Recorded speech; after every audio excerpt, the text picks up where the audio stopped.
Thank you, councillors. I welcome you all to this meeting of the Cardinia Shire Council and declare the meeting open. We will commence this meeting with the following reflection. I would ask those gathered to join us now for a few moments of silence as we reflect on our roles in this chamber. Please use this opportunity for reflection, prayer, or thought to focus on our shared intention to work respectfully together for the well-being of our whole community.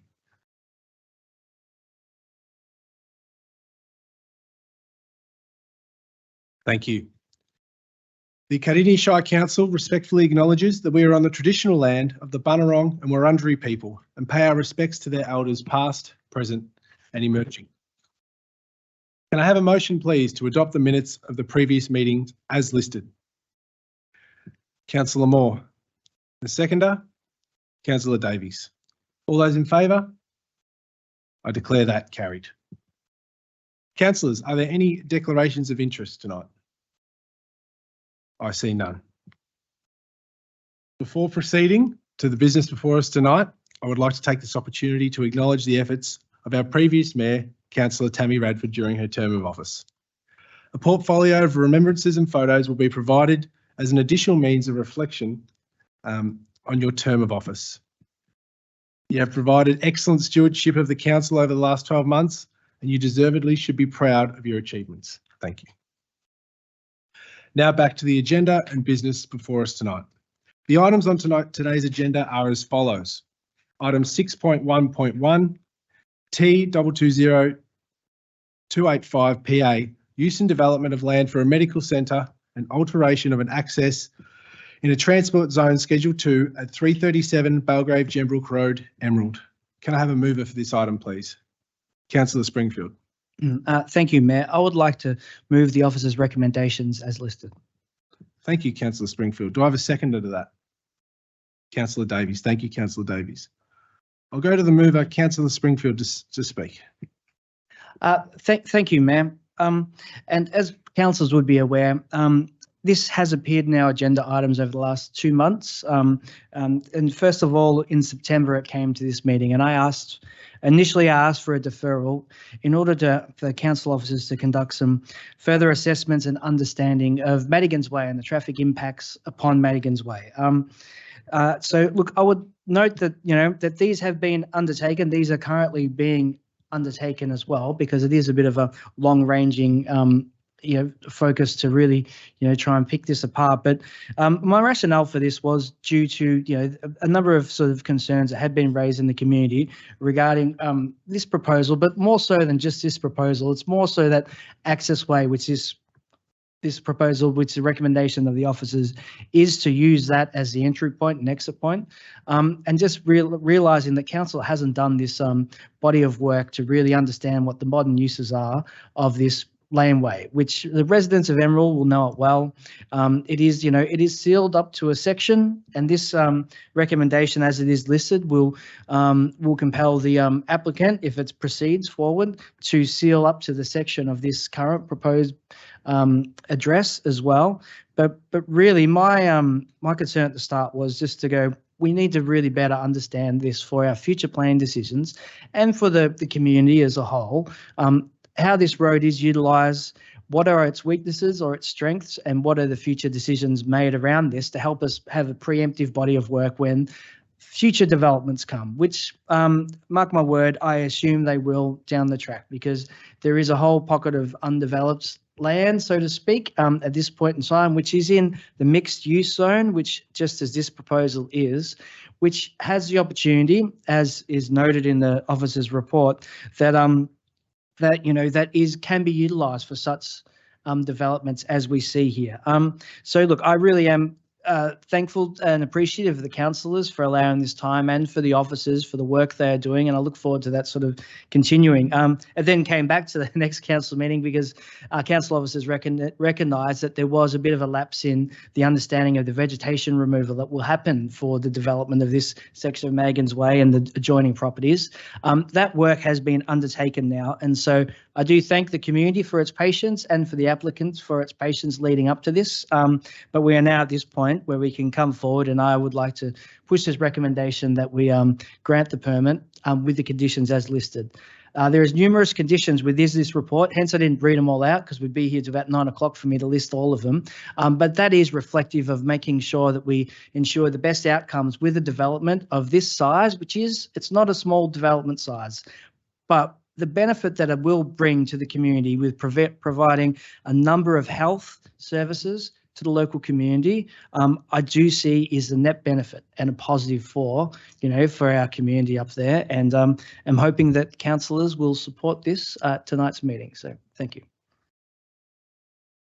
Thank you, Councillor Springfield. We'll now go to the seconder, Councillor Davies. Thank you, Mayor. I am in support of the endorsement and approval of this application. I think there's always going to be challenges when we seek to increase activity in areas that already are under pressure. And there's a multitude of conditions on this permit which will safeguard the transport and traffic amenity, the soil, the hours of operation and general amenity, and bushfire risk too. So I do want to acknowledge the efforts of Councillor Springfield as the ward councillor, the valid comments that did come in through objectors, and also the efforts of the statutory planning officers who have worked collaboratively with the applicant to put forward a proposal that will result in continued quality development in our community. Thank you. Thank you, Councillor Davies. Are there any other speakers to this item? Councillor Moore. Thank you, Mayor. I want to congratulate Councillor Springfield on this getting this to this stage. This has been through a stringent planning issues with the planning department. I want to thank them for their diligence in getting to this point. I've in the years that I've been on council, I haven't seen an application like this go through such a thorough investigation into what happens, what you do, and listening to the community up there, who it's going to, as Councillor Springfield has mentioned already, the benefit it's going to have for the people up there in the hills. And of course, when you change a thoroughfare, when you put something else in the road of a thoroughfare that people are used to seeing and having and using, and you change it to something else, of course, naturally you'll have a few objections, and there's been 4 objections on this particular item. And I want to thank the objectors for their concerns for their local community and the issues up there, because it's important for the community to get behind these applications that may affect their village area. And I think it's commendable that they have done. But I think through a thorough examination of the application, I'm fully supporting of this at this point now. Thank you, Mayor. Thank you, Councillor Moore. Are there any other speakers to this item? Councillor Owen. Yeah, thank you. I also support the motion. Just Madigan Way is really important for all businesses on that area of Emerald. Once it is eventually fully sealed, it will provide some great opportunities for businesses along that section, with car parking additions and so forth. So this will obviously further extend the length of the sealed section of Madigan Way, but I just think we need, as a council and the community up there, to really look at the long-term, fully eventuation of the sealing of Madigan Way, because that will provide some great opportunities for the businesses of Emerald for car parking, etc. Thank you.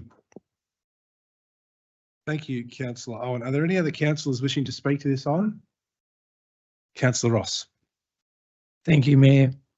I think this is an application that's really been reviewed well, considering the objectors had their issues. There's over 60 conditions connected to the permit approval, so therefore it's well looked over.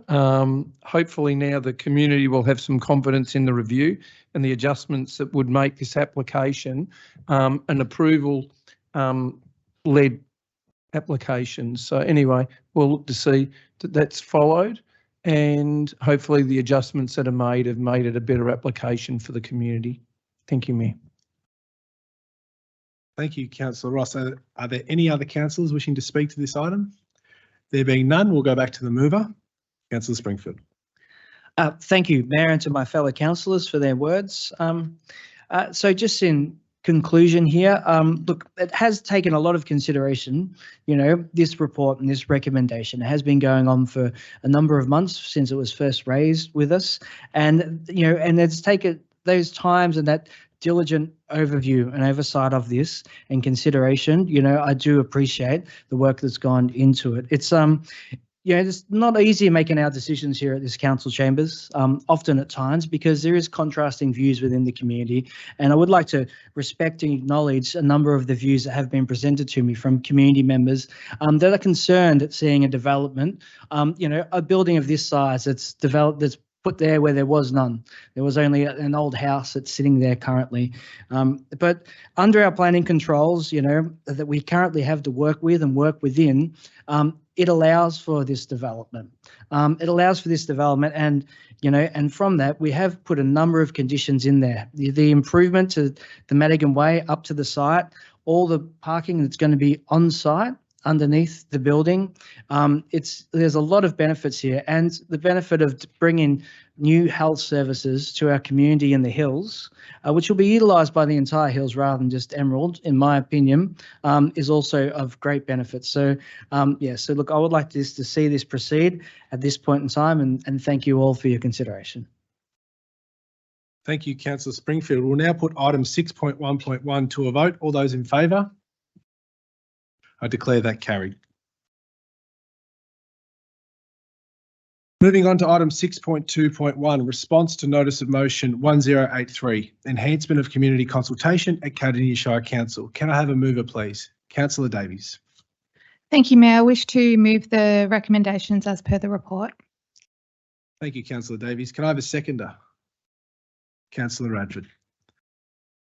Councillor Davies to speak, please. Thank you, Mayor, and thank you, Councillor Radford, for the second. Councillors, I'll take this report as read, but I would like to make a few brief comments. I am in support, as is proposed, that a review of Cardinia Shire Council's current engagement policy is undertaken. We have been informed that when we consult the Cardinia demographic, we note the age, gender and suburb of the respondents, but there is so much more to our diversity than just these attributes. In reviewing the engagement policy, the organisation can work towards improving the representation of diversity in the insights we hear, and this diversity includes cultural and linguistic diversity, age, sexuality, disability status and gender. And this information, along with benchmarking community priorities in line with our demographics and trends, will better inform and prioritise the work that is done by Council. Thank you. Thank you, Councillor Davies. We'll now go to the seconder, Councillor Radford. Thank you. Yes, I'm in support of the officer's recommendation. I do believe this term council has made major improvements in the way that in which we engage with the community to inform them and engage with them. But I do believe it's also good practice to review our current policies. And so I support this recommendation to review our current engagement policy and to ensure that we are engaging with all the diverse members of our community. Thank you. Thank you, Councillor Radford. Are there any other councillors who wish to speak to this item? Councillor Springfield. Thank you, Mayor. Just to reiterate my support, mention my support for this as well. I think it is, the community engagement is such an important aspect of what we do. So reviewing this as the years progress, as we have planned in the past, is very important because it is a key element of what we undertake here as councillors, and finding those best pathways to really connect with our community when it comes to our engagement towards our policies and our practices and what we are implementing, our strategic ideas for the future. So I do support this also. Thank you. Thank you, Councillor Springfield. Are there any other councillors who wish to speak to this item? Councillor Ross. Thank you, Mayor. I do support this as well. Thank you, Councillor Davies, for bringing this up, because there are certain, as people move into our area, there's certain demographics in the whole area that probably don't speak up enough, and we just need to continually review best practice to try and find which ways we can go and meet with those people, whether it be electronically, in person, at the groups that they meet at, and the whole lot of it, because otherwise we don't know what their needs are. They don't get to share, and the people who are engaged have a whole lot of say, which is excellent, but we want everybody to have a say. So then we can truly represent all of the people and make sure that when we deliver our services and the needs in the community and infrastructure, we can make sure that everybody's getting something and no one's missing out. Thank you, Mayor. Thank you, Councillor Ross. Are there any other speakers to this item? There being none, I'll go back to the mover, Councillor Davies, to sum up. Thank you, Mayor, and thank you, councillors, for your comments and consideration. I'd like to reiterate Councillor Radford's comments about the progress that's been done during the current council term and the changes in the relevant legislation that the organisation was required to respond to in the community engagement space.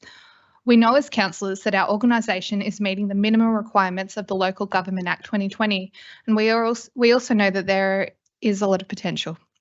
I think we all agree that the perspectives from our diverse community are essential in all aspects of council service provision, and that there is a huge potential benefit to the organisation in undertaking community engagement review. It will benefit the future councils to ensure that we better listen across the community, and not just from those that are either actively engaged in our current online platform or come to a pop-up at a particular day. I'd like to thank the communications and engagement team for their work in this space, and I am excited to hear more as this progresses. Thank you. Thank you, Councillor Davies. We'll now put item 6.2.1 to a vote. All those in favour? I declare that carried.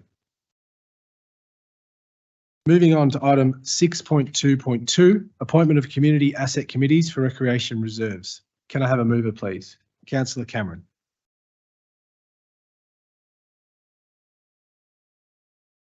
Thank you. I wish to move the officer's recommendation.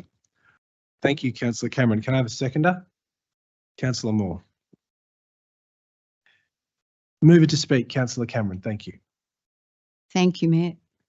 I move that council appoint the following persons to the respective Recreation Reserve Community Asset Committees appointed by Cardinia Shire Council in accordance with the Local Government Act 2020. Cardinia Recreation Reserve President Chris Beard, Vice President Bill Orr, Secretary Liz Bergmere, Treasurer John Adlin, committee members consisting of Luke Turner, David Young, Riley Watts and Kobe Boswell. For the Lang Lang Community Recreation Reserve, committee member Rebecca Turner on the resignation of one of the committee members. And I'd like to also thank Committee Asset Committee members for their valuable contribution to the management of the recreation and community reserves. Thank you. Thank you, Councillor Cameron. Now invite the seconder to speak, Councillor Moore. Thank you, Mayor, and thank you, Councillor Cameron, for withdrawing this item. There are 15 rec reserves within Cardinia Shire managed by the community asset committees, and I want to thank them all for volunteering. The volunteer base is well noted, and a lot of these people that are mentioned in these reports are well known by us councillors and by council staff of a lengthy life of community support and communities supporting issues that they have. But these rec reserves don't look after themselves. And having these wonderful volunteers to step up for their community and look after these reserves that a lot of our residents out there in resident land really don't probably understand what's involved in keeping a reserve up to its prestige as it is for the clubs, particularly who use these rec reserves. And so I want to just congratulate these members and the new member for Lang Lang Community Rec Reserve, who there is a resigning committee member off that. But all our committees, I want to thank them for doing what they do, but these in particular tonight are on this item, so I want to support Councillor Cameron tonight. Thank you, Mayor. Thank you, Councillor Moore. Are there any other councillors who wish to speak to this item? Go back to the mover to sum up. Thank you, Councillor Cameron. Thank you, Mayor. Community asset committees voluntarily assist council in the ongoing management and improvement of council's recreation facilities. This enables the community to participate in sport and recreation activities that provide health and social benefits to the broader community.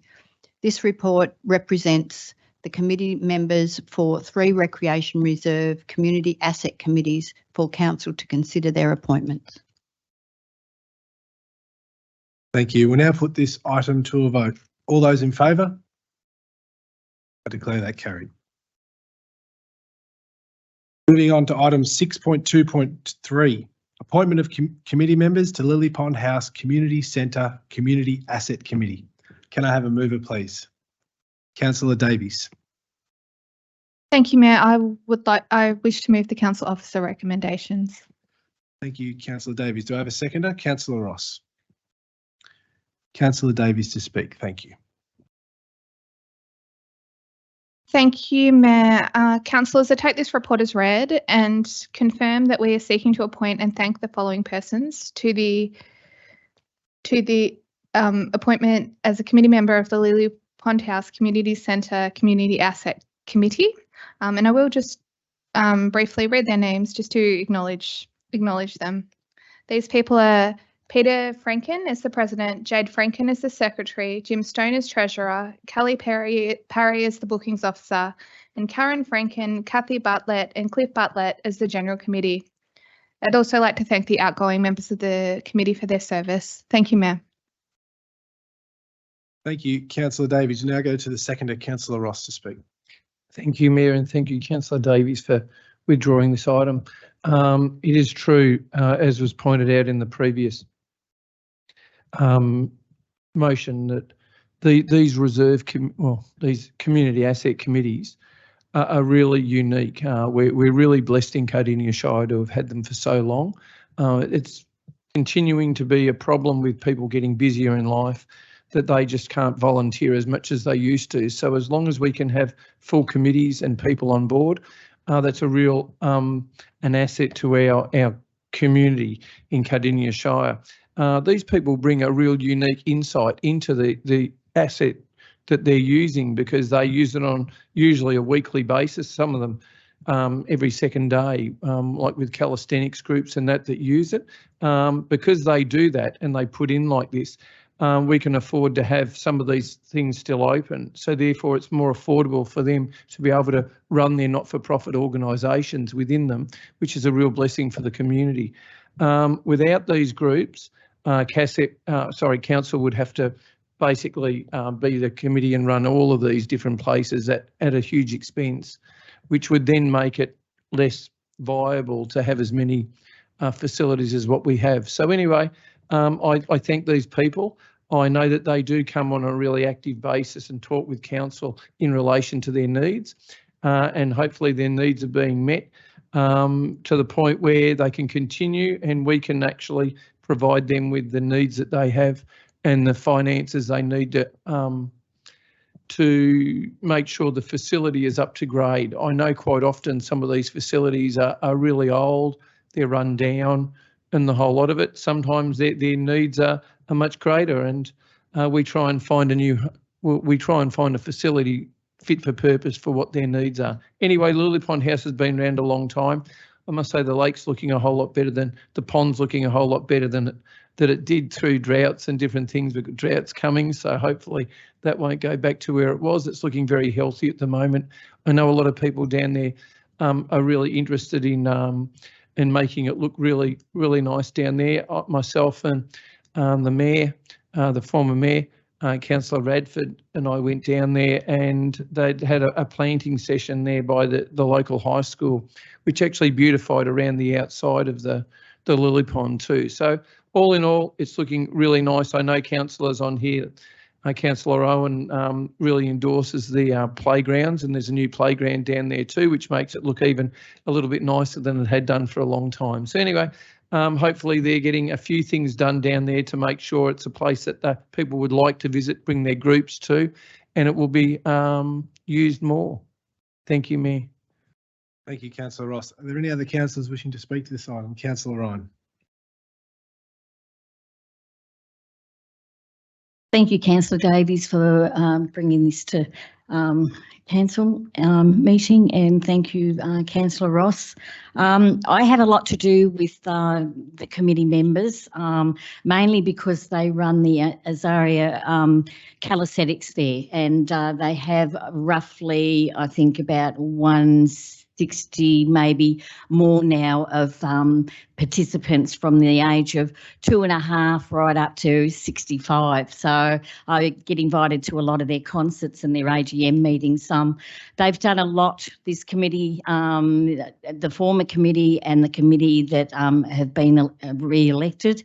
They do a fantastic work in and around the building. They look after it, but it is an old building, and things like the disabled toilet need upgrading, which has been discussed anyway. So all of this has been, the team's been out and had a look. So we just have to have those conversations with the committee that, you know, we are looking into it, we are supporting them, and they are a great organisation because we know that the building is going to be well looked after. And yes, the lily pond, we have been working hard on that, planting trees, and the lilies are starting to bloom again. So we've got pink, greens, reds, yellows and white lilies in the water now that are starting to bloom, and we haven't seen them in a long time. So again, thanks to the committee as well, and to Rob in our horticultural department, because him and I were amongst the bushes. So you'll see it in the Connect magazine that the lily pond, which is looking great. So thank you. Thank you, Councillor Ryan. Are there any other councillors who wish to speak to this item? Councillor Moore. Thank you, Mayor. Sounds entertaining. That the replanting of the lily pond sounds fantastic. I might want a bit more detail into that. But I'd just like to mention that where would we be today without these community asset groups who look after our buildings? The buildings would be in disrepair. They actually keep us as councillors and council staff in line. They come back with all the ideas and repair and we have the community capital works where they have the opportunity to apply for maintenance on these buildings. And I noticed the Franken family who are highlighted in these names. It's so sometimes they have volunteers. You have to actually make your own volunteers.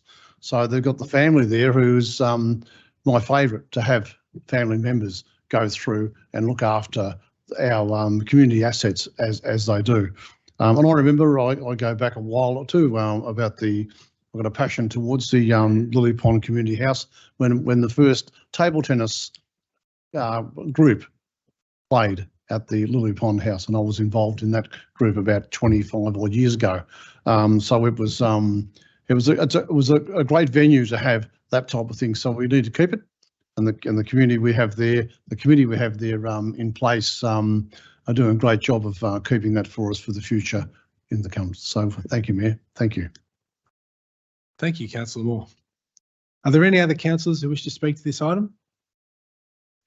There being none, I'll go back to the mover, Councillor Davies, to sum up. Thank you, Mayor and councillors. I noticed a lot of passion and then a little bit of a giggle going on, and I think I missed the joke. But thank you to the Franken family and the committee and Arias Calisthenics. And I do confirm that I'm moving to adopt the council officer recommendation as listed in the report and appoint the committee members listed therein. Thank you. Thank you, Councillor Davies. So we'll put item 6.2.3 to a vote. All those in favour? I declare that carried. Item 6.2.4, RFT 000006, construction of Thewlis Road Integrated Child and Family Centre. Can I have a mover, please? Councillor Davies. Thank you, Mayor. I move the recommendations of the council officers as listed in the report. Thank you, Councillor Davies. Can I have a seconder, please? Councillor Springfield. Councillor Davies, the floor is yours. Thank you. Well, thank you, Mayor, and thank you, Councillor Springfield, for seconding the motion. This report is a report which has a confidential attachment, and this is because the information relates to the provision of rates under the tender, and under Section 77C of the Local Government Act, it gives authority for the Chief Executive the officer to designate information as confidential, as it deals with contractual matters that are provided for in Section 89(2) of the Act. So this being said, I have reviewed the report, and in speaking this motion, I confirm that I consider there are no concerns in the procurement process and evaluation. And the recommendation is that the construction of Thurles Road Integrated Child and Family Centre will be awarded to Melbcon Proprietary Limited for $7,632,475.24, including GST. And excitingly, this development will include 3 licensed kindergarten rooms. That'll include a kitchenette and children's amenities and storerooms and an outdoor play space, another multi-purpose community room, which will have its own kitchen, amenities and an outdoor yard. So we could get 4 kinder groups running in this facility. So that's 120 little 4-year-olds. There's a lot of fun to be had here, 3 or 4-year-olds, or 5, I guess. But there's also 3 consulting rooms, so whether those would be used by a maternal child health facility or potentially even hired out to speech therapists or other providers that may service the younger people in our community. There's a shared waiting space and a breakout area with private space and a little nook.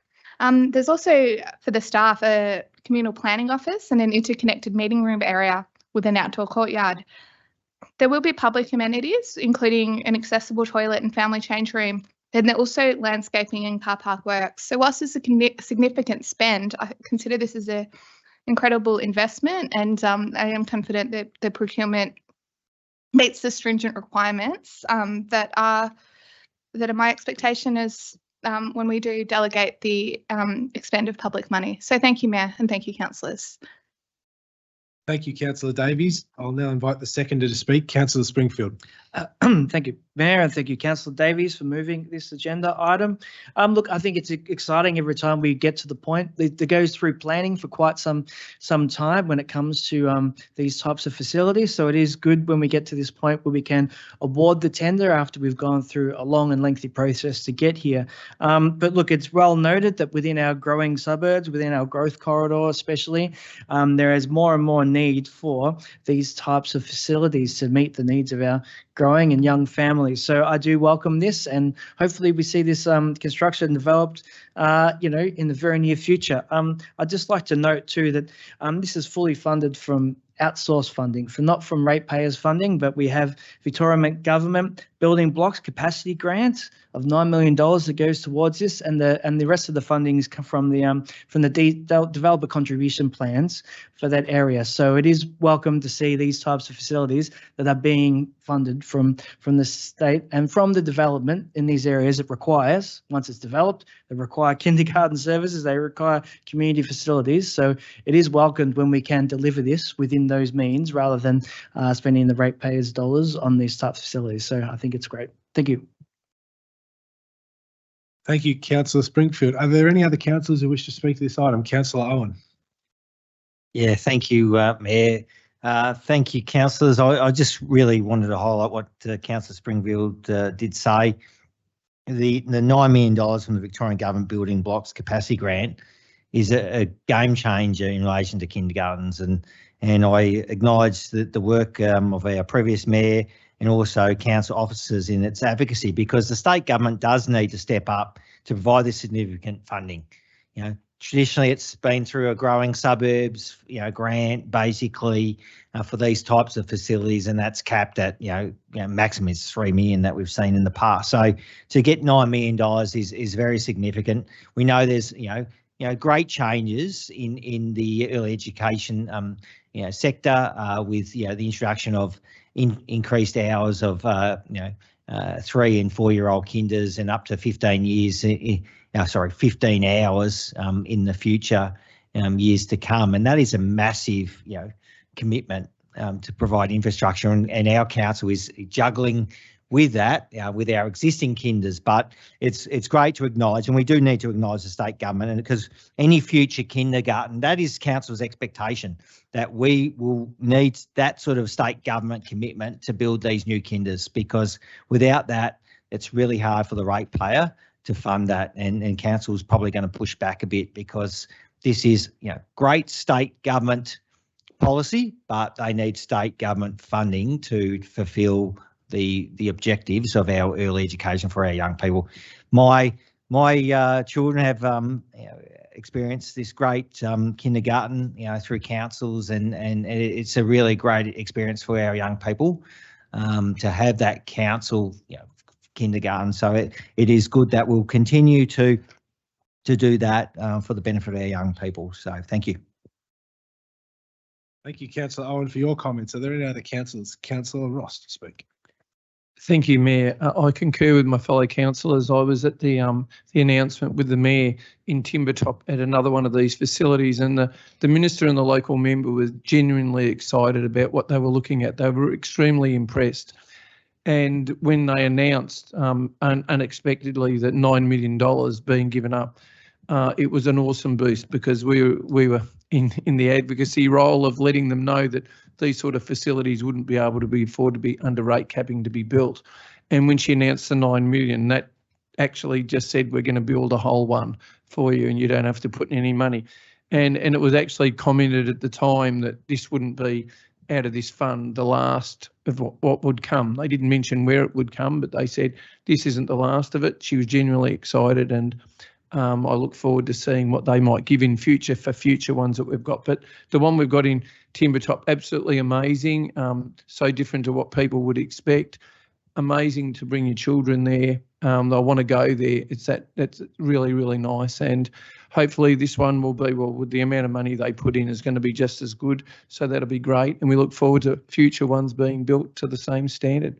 Thank you, Mayor and former Mayor. Thank you, Councillor Ross. Are there any other councillors who'd like to speak to this item? Councillor Moore.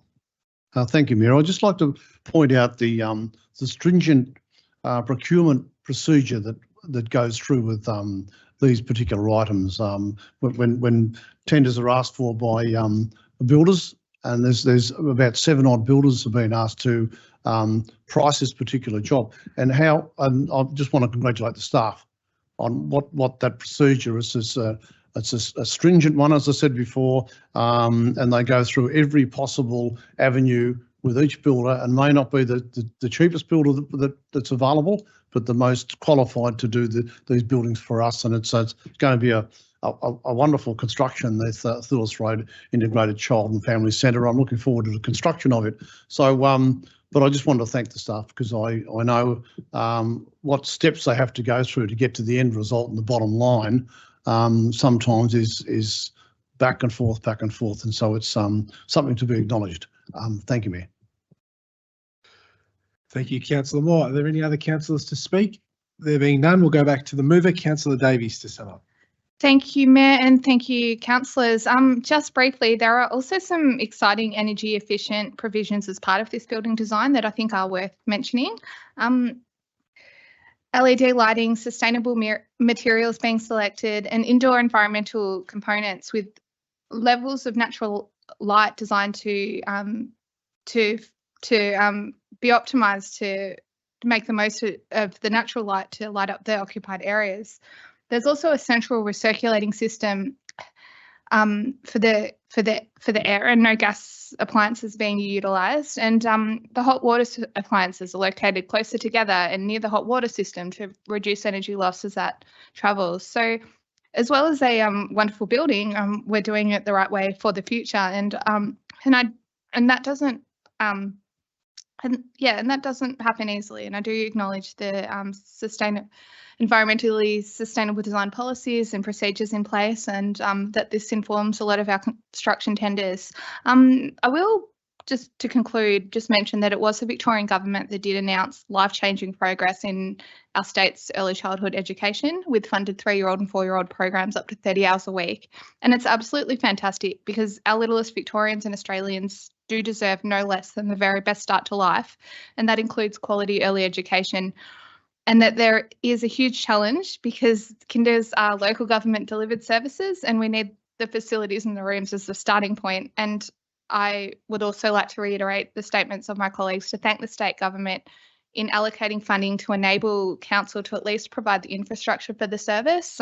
We'll also be needing to run it and hire more staff, but one thing at a time. So in conclusion, I'm really excited to endorse this tonight, and I hope that my colleagues support me in this. Thank you. Thank you, Councillor Davies. We'll now put item 6.2.4 to a vote. All those in favour? I declare that carried. Item 6.2.5, contract RFT 00017, road resealing on various roads 2023 to 24. Can I have a mover, please? Councillor Springfield. Thank you, Mayor. I'd like to move the officer's recommendation. Thank you, Councillor Springfield. Is there a seconder for this item? Councillor Davies. Councillor Springfield to speak, please. Thank you. Now, this is a tender that's gone out as part of our road resealing program, which happens each year. And so, yeah, it is good to note this is work that we do, part of our whole roads works package, which comes about every year, but is an important element to keep on top of roads within council's focused areas that need resealing. And look, I do believe that we do pretty well, council, for our maintaining our sealed road network. You know, we do get probably a lot more complaints about these major roads that seem to have more defects in them, and we're very happy each time to handball and say it's not ours. But anyway, this goes towards the work each year towards making sure we're up to date with our maintenance and keeping on top of within our budgeted allocated requirements that we have for this program to seal and maintain our roads. So just to note that existing sealed roads requiring resurface were identified based on council's asset management system, which looks at the age and condition of the existing seals and road classification and traffic volumes. And it's approximately 48 sections of various rural and urban road sections throughout the Shire that will be focused under this tender. But that's it. Thank you, Mayor. Thank you, Councillor Springfield. We'll now go to the seconder, Councillor Davies. Thank you, Mayor. I'll reserve my right to speak. Thanks. Thank you, Councillor Davies. Are there any other councillors who wish to speak to this item? Councillor Radford. Thank you. Yes, I support the officer's recommendation also. It is important to our residents that our roads are safe and in good condition, but it is also the responsibility of council and important that we award contracts for the resurfacing of our roads to the tenders that meet council's stipulated criteria, which include value for money, risk and insurance and environmental commitments. So I'm very happy with the process that has been undertaken to award the successful tenderer the contract. Thank you. Thank you, Councillor Radford. Are there any other councillors who wish to speak? Councillor Owen. Yeah, thank you, Mayor, and thank you, other councillors. This is obviously a contract to reseal various roads, and each year when we announce we're resealing roads, council gets criticised for resealing roads when in some people's opinion, we should be sealing new roads. And I just want to highlight the importance of resealing. You need to protect the asset. You don't, the idea around resealing is you're protecting the asset to have that, long life of that asset going in the future. So there is a strong need to do that. And I think our residents need to understand, like, you service a car, you renew a car type thing, through repairs and so forth like that. So it is very important, as long, as so is sealing new roads, and we're doing that. We're trying to do that in a capacity, but resealing roads is also a vital part of a council's role to maintain and preserve assets. Thank you. Councillor Owen. Are there any other councillors who wish to speak to this item? I'll go back to the seconder, Councillor Davies. Thank you, Mayor. Nothing to add. Thank you, Councillor Davies. I'll ask the mover to sum up, Councillor Springfield. Thank you, ma'am. So yes, we're awarding this contract tonight is the recommendation to Primal Surfacing, and for $1.146 million. Just to note, a really good point that Councillor Owen brought up, because we do hear this sometimes, but we do both. and we have to spread our resources across so many elements within our 1,250 square kilometres of Shire that we have here. And so so this is an important element of that. And just to note, with $1.15 million, we'd be lucky to seal a kilometre or so of an unsealed road somewhere completely, compared to with this program here, which is vital to our ongoing maintenance of our road network. We're doing 48 sections across the Shire that have been identified that are in need of resurfacing to maintain their standards. So I very much support this moving forward and hope that my councillors do too. So thank you, Mayor. Thank you, Councillor Springfield. We'll put item 6.2.5 to a vote. All those in favour? I declare that carried. Moving on to item 6.2.6, contract 230015, provision of open space mowing and horticultural maintenance service 2024 to 27. Can I have a mover, please? Councillor Owen. Thank you, Mayor. I move the following: that Council 1 enter a 3-year contract with Skyline Landscape Services for the provision of open space and horticultural maintenance services in Zone 1 North, with the option to extend the agreement for 2 further periods of up to 3 years each. 2, enter a 3-year contract with UDLM for the provision of open space and horticultural maintenance services in Zone 2 South and Zone 4 Central, with the option to extend the agreement for 2 further periods of up to 3 years each. 3, enter a 3-year contract with Antler Environmental for the provision of open space and horticultural maintenance services in Zone 3 Eastern Central and Zone 5 Western Central. And 4, notes that an additional cost of $715,000 will be incurred this financial year to continue the provision of mowing and horticultural maintenance services. I move so. Thank you, Councillor Owen. And just in the interest of clarity, I can confirm that that does align with the Council Officer recommendations, in case anyone was wondering. Can I have a seconder for that, please? Councillor Cameron. I'll now go back to the mover, Councillor Brett Owen, to speak. Thank you, Councillor Owen. Thank you, Mayor. Thank you, Councillor Cameron. So in 2020, Council entered an open space maintenance contract with Citywide, which is scheduled to expire on March 2nd, 2024. And that was an extended contract. Citywide's been with Cardinia for a period before that, obviously. The current open space maintenance contract model was redesigned, and a decision was made to award separate contracts to manage different portions of the service. This report relates to the tender process undertaken to select preferred suppliers of the mowing and horticultural services.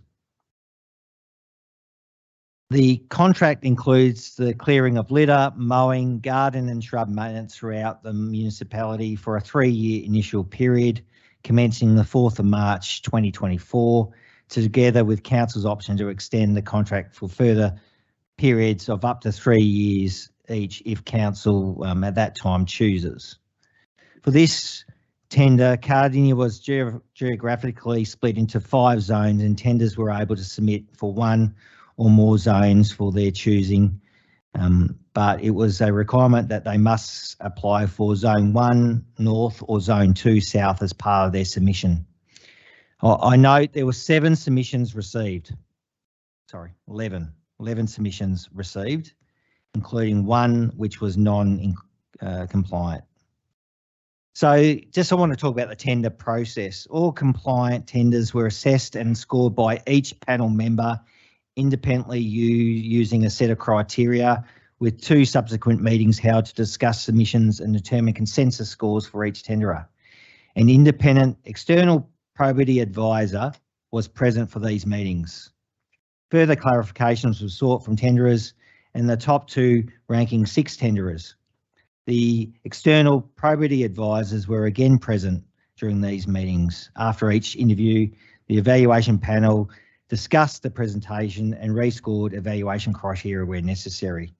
And a final panel meeting was held to discuss value for money and allocate zones for each preferred tenderer. Can I just advise the community, councillors were not part of the assessment.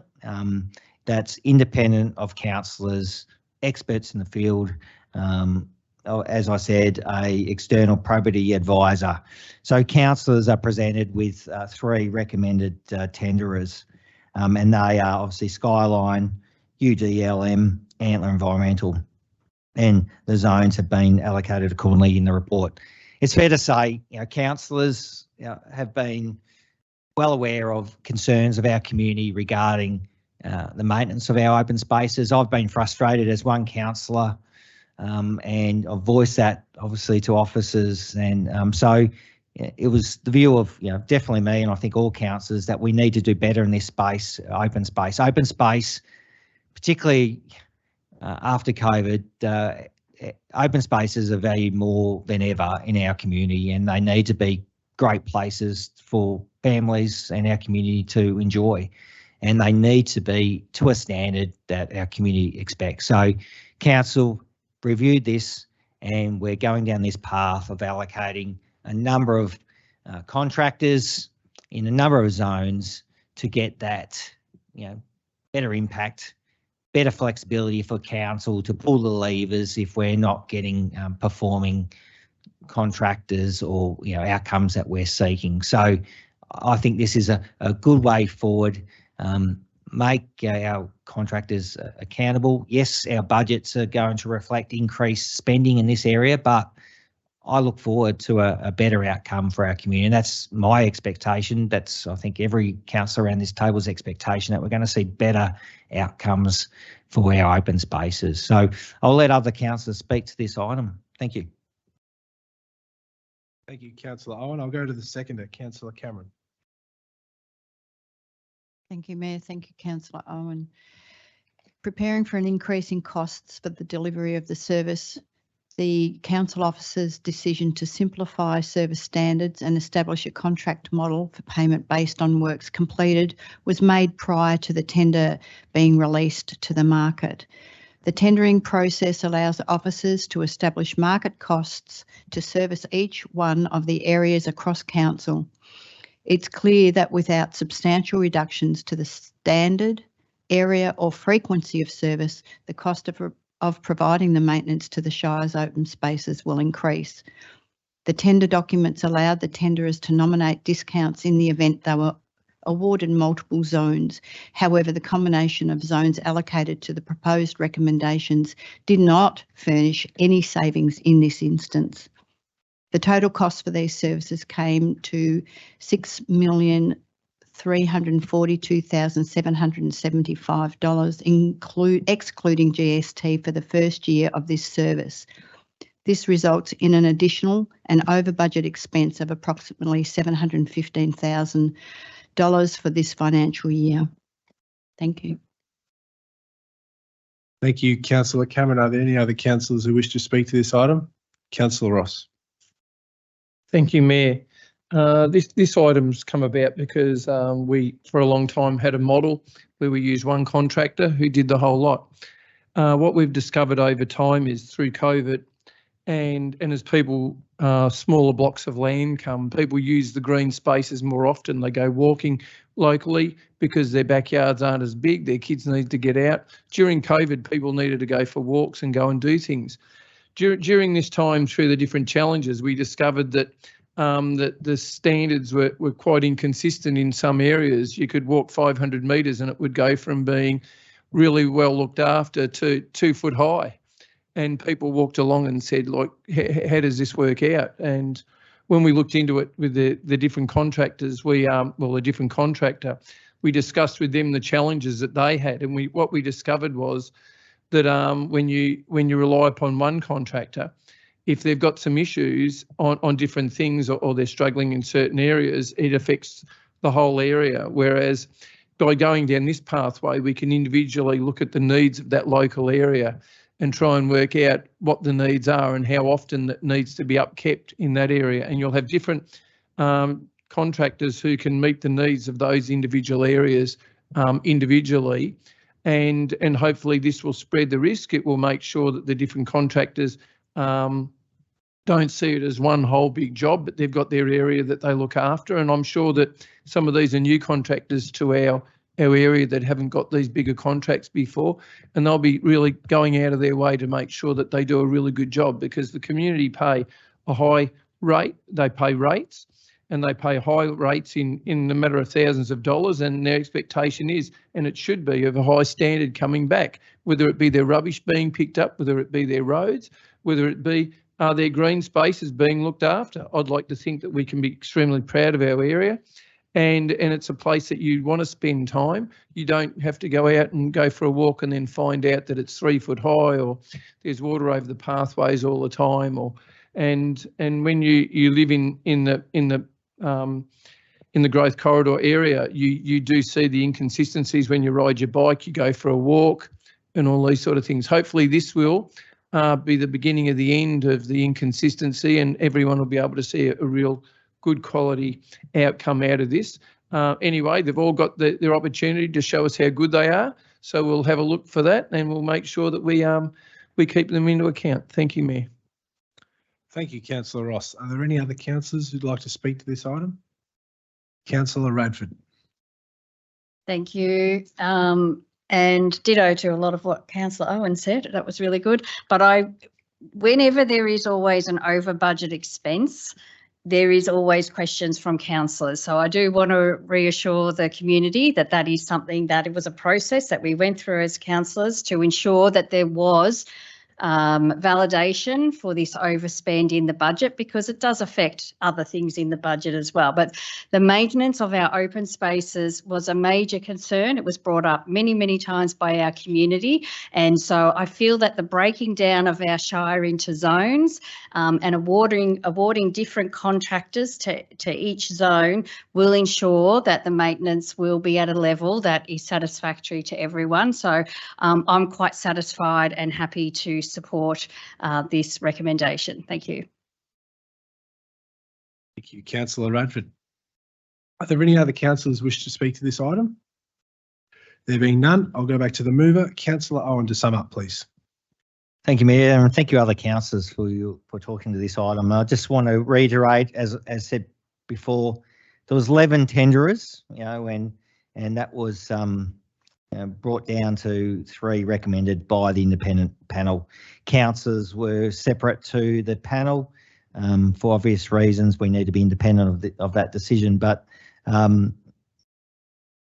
councillors, as what Councillor Radford did say, we did probe, why each tenderer was chosen, and probed each tender. As councillors, we did that, and we had separate briefings to really get a better understanding why the 3 were chosen. So I just wanted to briefly talk about the 3 companies. For instance, Skyline Zone 1, they have got contracts with Frankston Council, Knox, Vic Roads, Westfield Shopping Centre, also the City of Greater Dandenong, Greater Geelong, and the City of Casey. UDLM Zone 2 and 4 have got clients of Manningham, Darebin, Whittlesea, Hume, Maribyrnong, Surf Coast, and also Antler has City of Casey, Burundara, CFA, Parks Victoria, Department of Transport. So that just shows that these companies have got marks, scores on the board for councils, so they're not new to local government. So that provides some reassurance to me for these contractors. Open space is so important. There is these challenges that I and the community struggles with when you've got Vic Roads responsible land, you've got Melbourne Water responsible land, and you see long grass at these difference of responsible authorities, and people just tend to think it's council's responsibility. If it's Vic Roads on the Princess Highway, it must be council. Well, these are the challenges that we as councillors and I think the community struggle with. Is we're only responsible for our land, and this is what this contract reflects. But there's other challenges where other responsible land, where long grass. So it's that continued battle and explanation of what's councils, what's others, I know it's hard for the community to understand, but other governments need to step up in improving open space and cutting of same. So I think this is a good change. I'm expecting some real improvements. That's my expectation of open space for our community. So I move so. Thank you. Thank you, Councillor. I will now put item 6.2.6 to a vote. All those in favour? I declare that carried. Item 6.2.7, CT 23000018, provision of turf mowing and associated works for sports playing surfaces 2024 to 2027. Can I have a mover, please? Councillor Davies. Thank you, Mayor. I wish to move the council officer recommendations. Thank you, Councillor Davies. Is there a seconder for that item? Councillor Radford. Councillor Davies to speak, please. Thank you, Mayor, and thank you, Councillor Radford. Councillors, I will take this report as read and confirm that I wish to move the council officer recommendations. Thank you. Thank you, Councillor Davies. I'll go to the seconder, Councillor Radford. Thank you. Yes, I support the officer's recommendation. Also, Citywide Service Solutions, who are the incumbent provider for the maintenance and servicing of the playing services across the Shire, have provided a satisfactory service under their current contract. They have a good understanding of the requirements and resources required for these works and have kept the maintained grounds in good condition. The evaluation panel agreed that Citywide Service Solutions would be able to successfully complete the new contract works in the same manner, drawing on their past performance and the content of their submission. And I am satisfied with the process undertaken by the evaluation panel and support the recommendation. Thank you. Thank you, Councillor Radford. Are there any other councillors who'd like to speak to this item? Councillor Ross. Thank you, Mayor. I'd just like to concur with my fellow councillor, Councillor Radford, on this, that the this area that Citywide dealt in is exceptional. They've done a really good job on all the playing surfaces. I've never seen anybody complain on the areas that they've been looking after. They're of a high quality, and I know from playing local sport that the groups who come to play on our surfaces absolutely just say it's at the highest standard. I know even the Melbourne Storm come down and they even train down at the rugby grounds. I know the AFL teams that turn up here. In the past, it was Hawthorn and Richmond. They speak so highly of the surfaces of the grounds. And even other people who come from other shires who come to play against our local teams will always comment that the surfaces on their ground are exceptional. And I think that's something we can be extremely proud of. I must say Citywide do this exceptionally well. They look after the City of Melbourne. That's where they started. They used to look after, I don't know whether they still do, the City of Sydney, the City of Adelaide. They look after all of their facilities. So it's of an extremely high standard. They've brought that to us. And I know that it's a pleasure to play on these sort of grounds compared to what we used to play on, say, 30 and 40 years ago, which I can remember playing on grounds where I couldn't see a blade of grass except mud across the whole ground. That just doesn't happen anymore. So anyway, that's excellent. I look forward to see that their ongoing work in this area and it continue to be of a high standard. Thank you, Mayor. Thank you, Councillor Ross. Are there any other councillors who wish to speak to this item? There being none, I'll go back to the mover, Councillor Davies, to sum up. Thank you, Mayor. Thank you, councillors. I confirm, as per the report, that I move the officer recommendations, which is the award of the tender to Citywide Services. Thank you. Thank you, Councillor Davies. We now put this item to a vote. All those in favour? Thank you. I declare that carried. Before we move on to the next item, just a point of order. The item numbers as listed in the report have been swapped around. So in my running sheet that I have, item 6.2.7 is swapped with 6.2.8. So just for the community to be aware of that, I think it's a minor thing, but it's also important that we address it. So thank you. We will now move on to tender award CT 000509 recruitment services. Can I please have a mover for that? Councillor Davies, thank you. Thank you, Mayor. As per the report, I move the officer recommendations. Thank you, Councillor Davies. Is there a seconder for that? Thank you, Councillor Radford. Councillor Davies to speak, please. Thank you, Mayor, and thank you, Councillor Radford. The recommendation herein is that Council awards contract CT 000509 for the provision of recruitment services as defined by MAV procurement for 3 years plus 2 optional extensions with a final expiration date of 31 August 2030. Of note, MAV or MAV stands for the Municipal Association of Victoria, an organisation that supports all local councils across the state. The MAV procurement undertook a public tender on behalf of the local government sector in March 2023, and in entering into this contract, having read the confidential memorandum, I am confident that recruitment services are available for Cardinia Shire Council to utilise as required, and note that previous expenditure has been up to $1 million annually.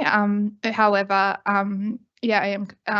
the memo therein does outline the complexity of this recruitment and the need for this. So to conclude, I do hope other councillors support me endorsing this, as it is essential for the business operations. Thank you. Thank you, Councillor Davies. I'll ask the seconder to speak. Councillor Radford. Thank you, Mayor. I also support the officer's recommendation as written in the report and have nothing further to add. Thank you. Thank you, Councillor Radford. Are there any other councillors who wish to speak to this item? There being none, I'll go back to the mover. Councillor Davies to sum up, please. Thank you, Mayor. Thank you, Councillor Radford. Councils use these recruitment services intermittently according to business needs. And by using this contract, it delivers value for money because it combines the spend across all Victorian councils and maximises discounted pricing on the combined participating councils while balancing the individual needs of each council to deliver the complex range of services. And these include the permanent and fixed term recruitment services, temporary recruitment services, and other recruitment services, which may include psychometric profiling and assessment, apprenticeships and credentialing, like checking visas, referees, driver's licenses. So I think this is a necessary and a reasonable matter for council to endorse, and I do hope that the council does support me in endorsing this to support the organisation. Thank you. Thank you, Councillor Davies. We'll now put this item to a vote. All those in favour? I declare that carried.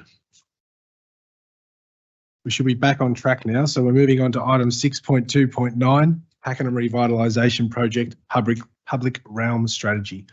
Councillor Springfield, you have advised that you wish to move a motion that differs to the officer's recommendation. Can you move your motion, please?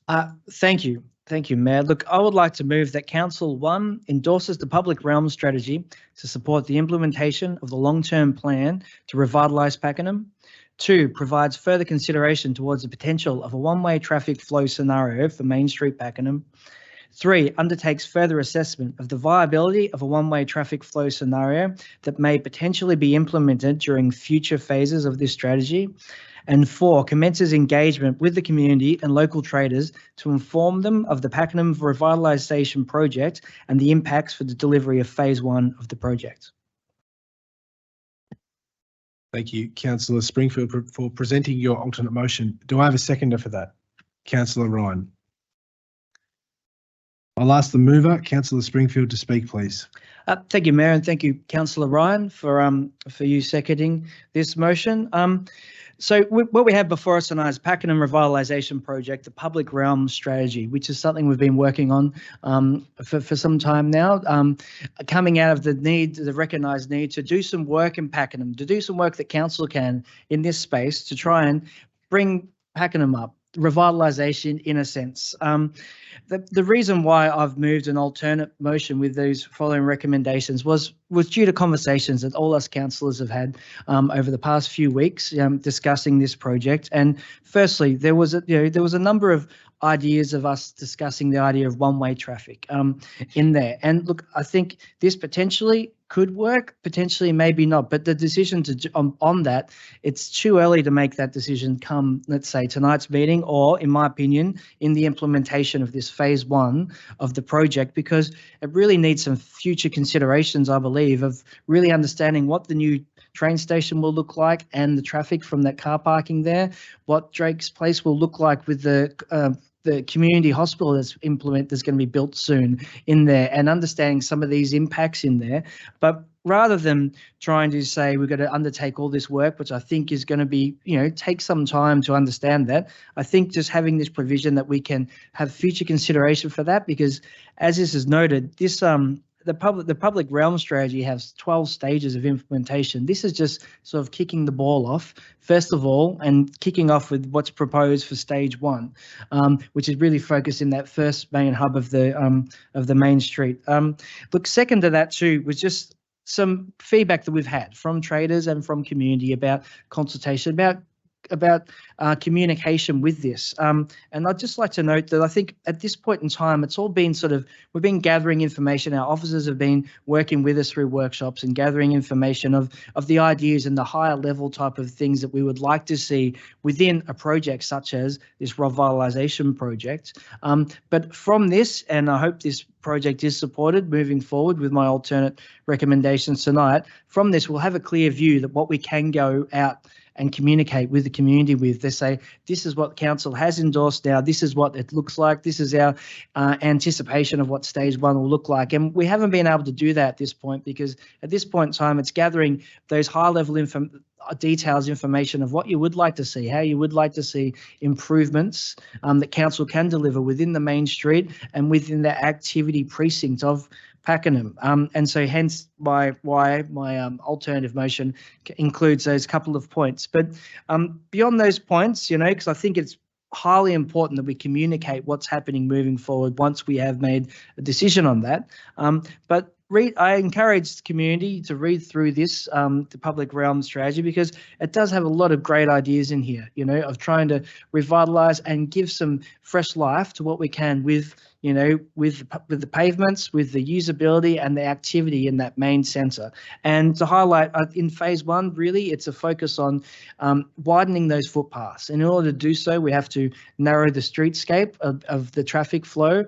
It's all within regulations, but the proposal is to narrow that by a couple of metres, to change the angle parking so we can create more space to parallel parking, and then create a wider footpath on either side to help implement this type of activation from our community, and for our traders to have more shop front out the front there to really, and long term to really tie in what the future of Pakenham looks like, because the future of Pakenham, with the Skyrail going in, with the new train station coming on, with the community hospital that will be coming in soon, is going to look widely different. So I think this plan helps us have the stepping stones in place to really keep in tow with all these other works, try and align with state government, the state government implementation of infrastructure there, and really deliver something long term that's going to revitalise the main street of Pakenham.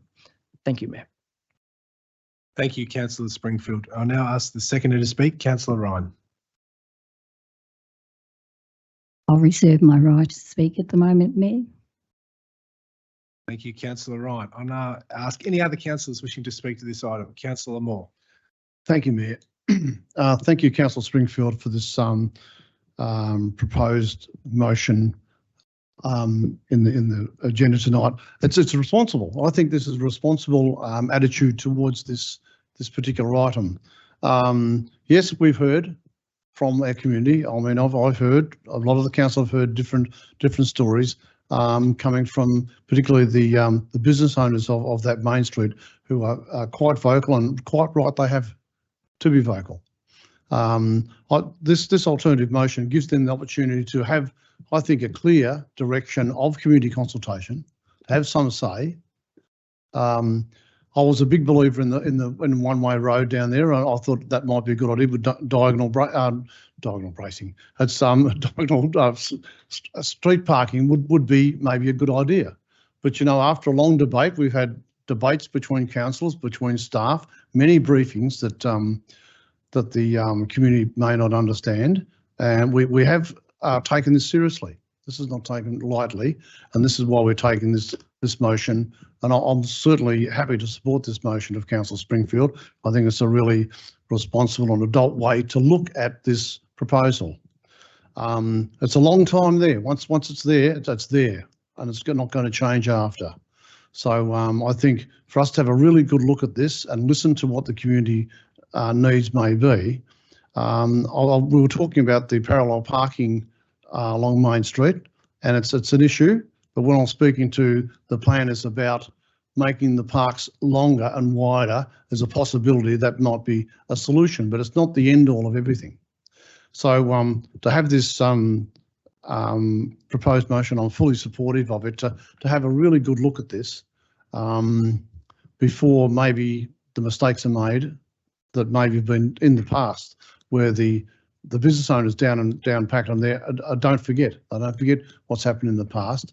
And I think that to have a beautiful streetscaping to match the new rail station and whatever, have a modernised Main Street, I think it will complement the whole of Pakenham to modernise it.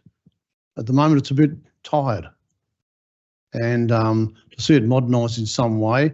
But my big issue would be involved in this whole revitalisation of the Pakenham Main Street would be that the business owners are not restricted, are not impacted by the construction as the minimal of impact on the businesses down there, to make sure they are supported by us and are well informed of what the construction program may be, what's happening next, and they need to be brought into the project, not just we're telling them what's going to happen. We need to give them a bit of ownership so that they are involved in these things. So I'm all for this. I think it's a step in the right direction of community. We talk about community engagement. How good are we at community engagement? I'm not quite sure how good we are. I'm not, but this is going to prove whether we get those answers that we want to have. And I employ the business owners and the general public to get behind this and have some say, because I think the noise from the community on these sort of projects is deafening, of no noise. And so that's why I'm all for this, and thank you, Mayor, allowing me to speak. And I thank you, Councillor Springfield, for bringing it up, and Councillor Ryan for seconding it. Well done. Thank you. Thank you, Councillor Moore. Are there any other councillors who'd like to speak to this item? Councillor Ross. Thank you, Mayor. This has been quite a journey so far. Look, this needs to be really taken seriously. Critical decisions are going to be made, and we need to consider all of the decisions that can be made and the impacts that can come out of those decisions.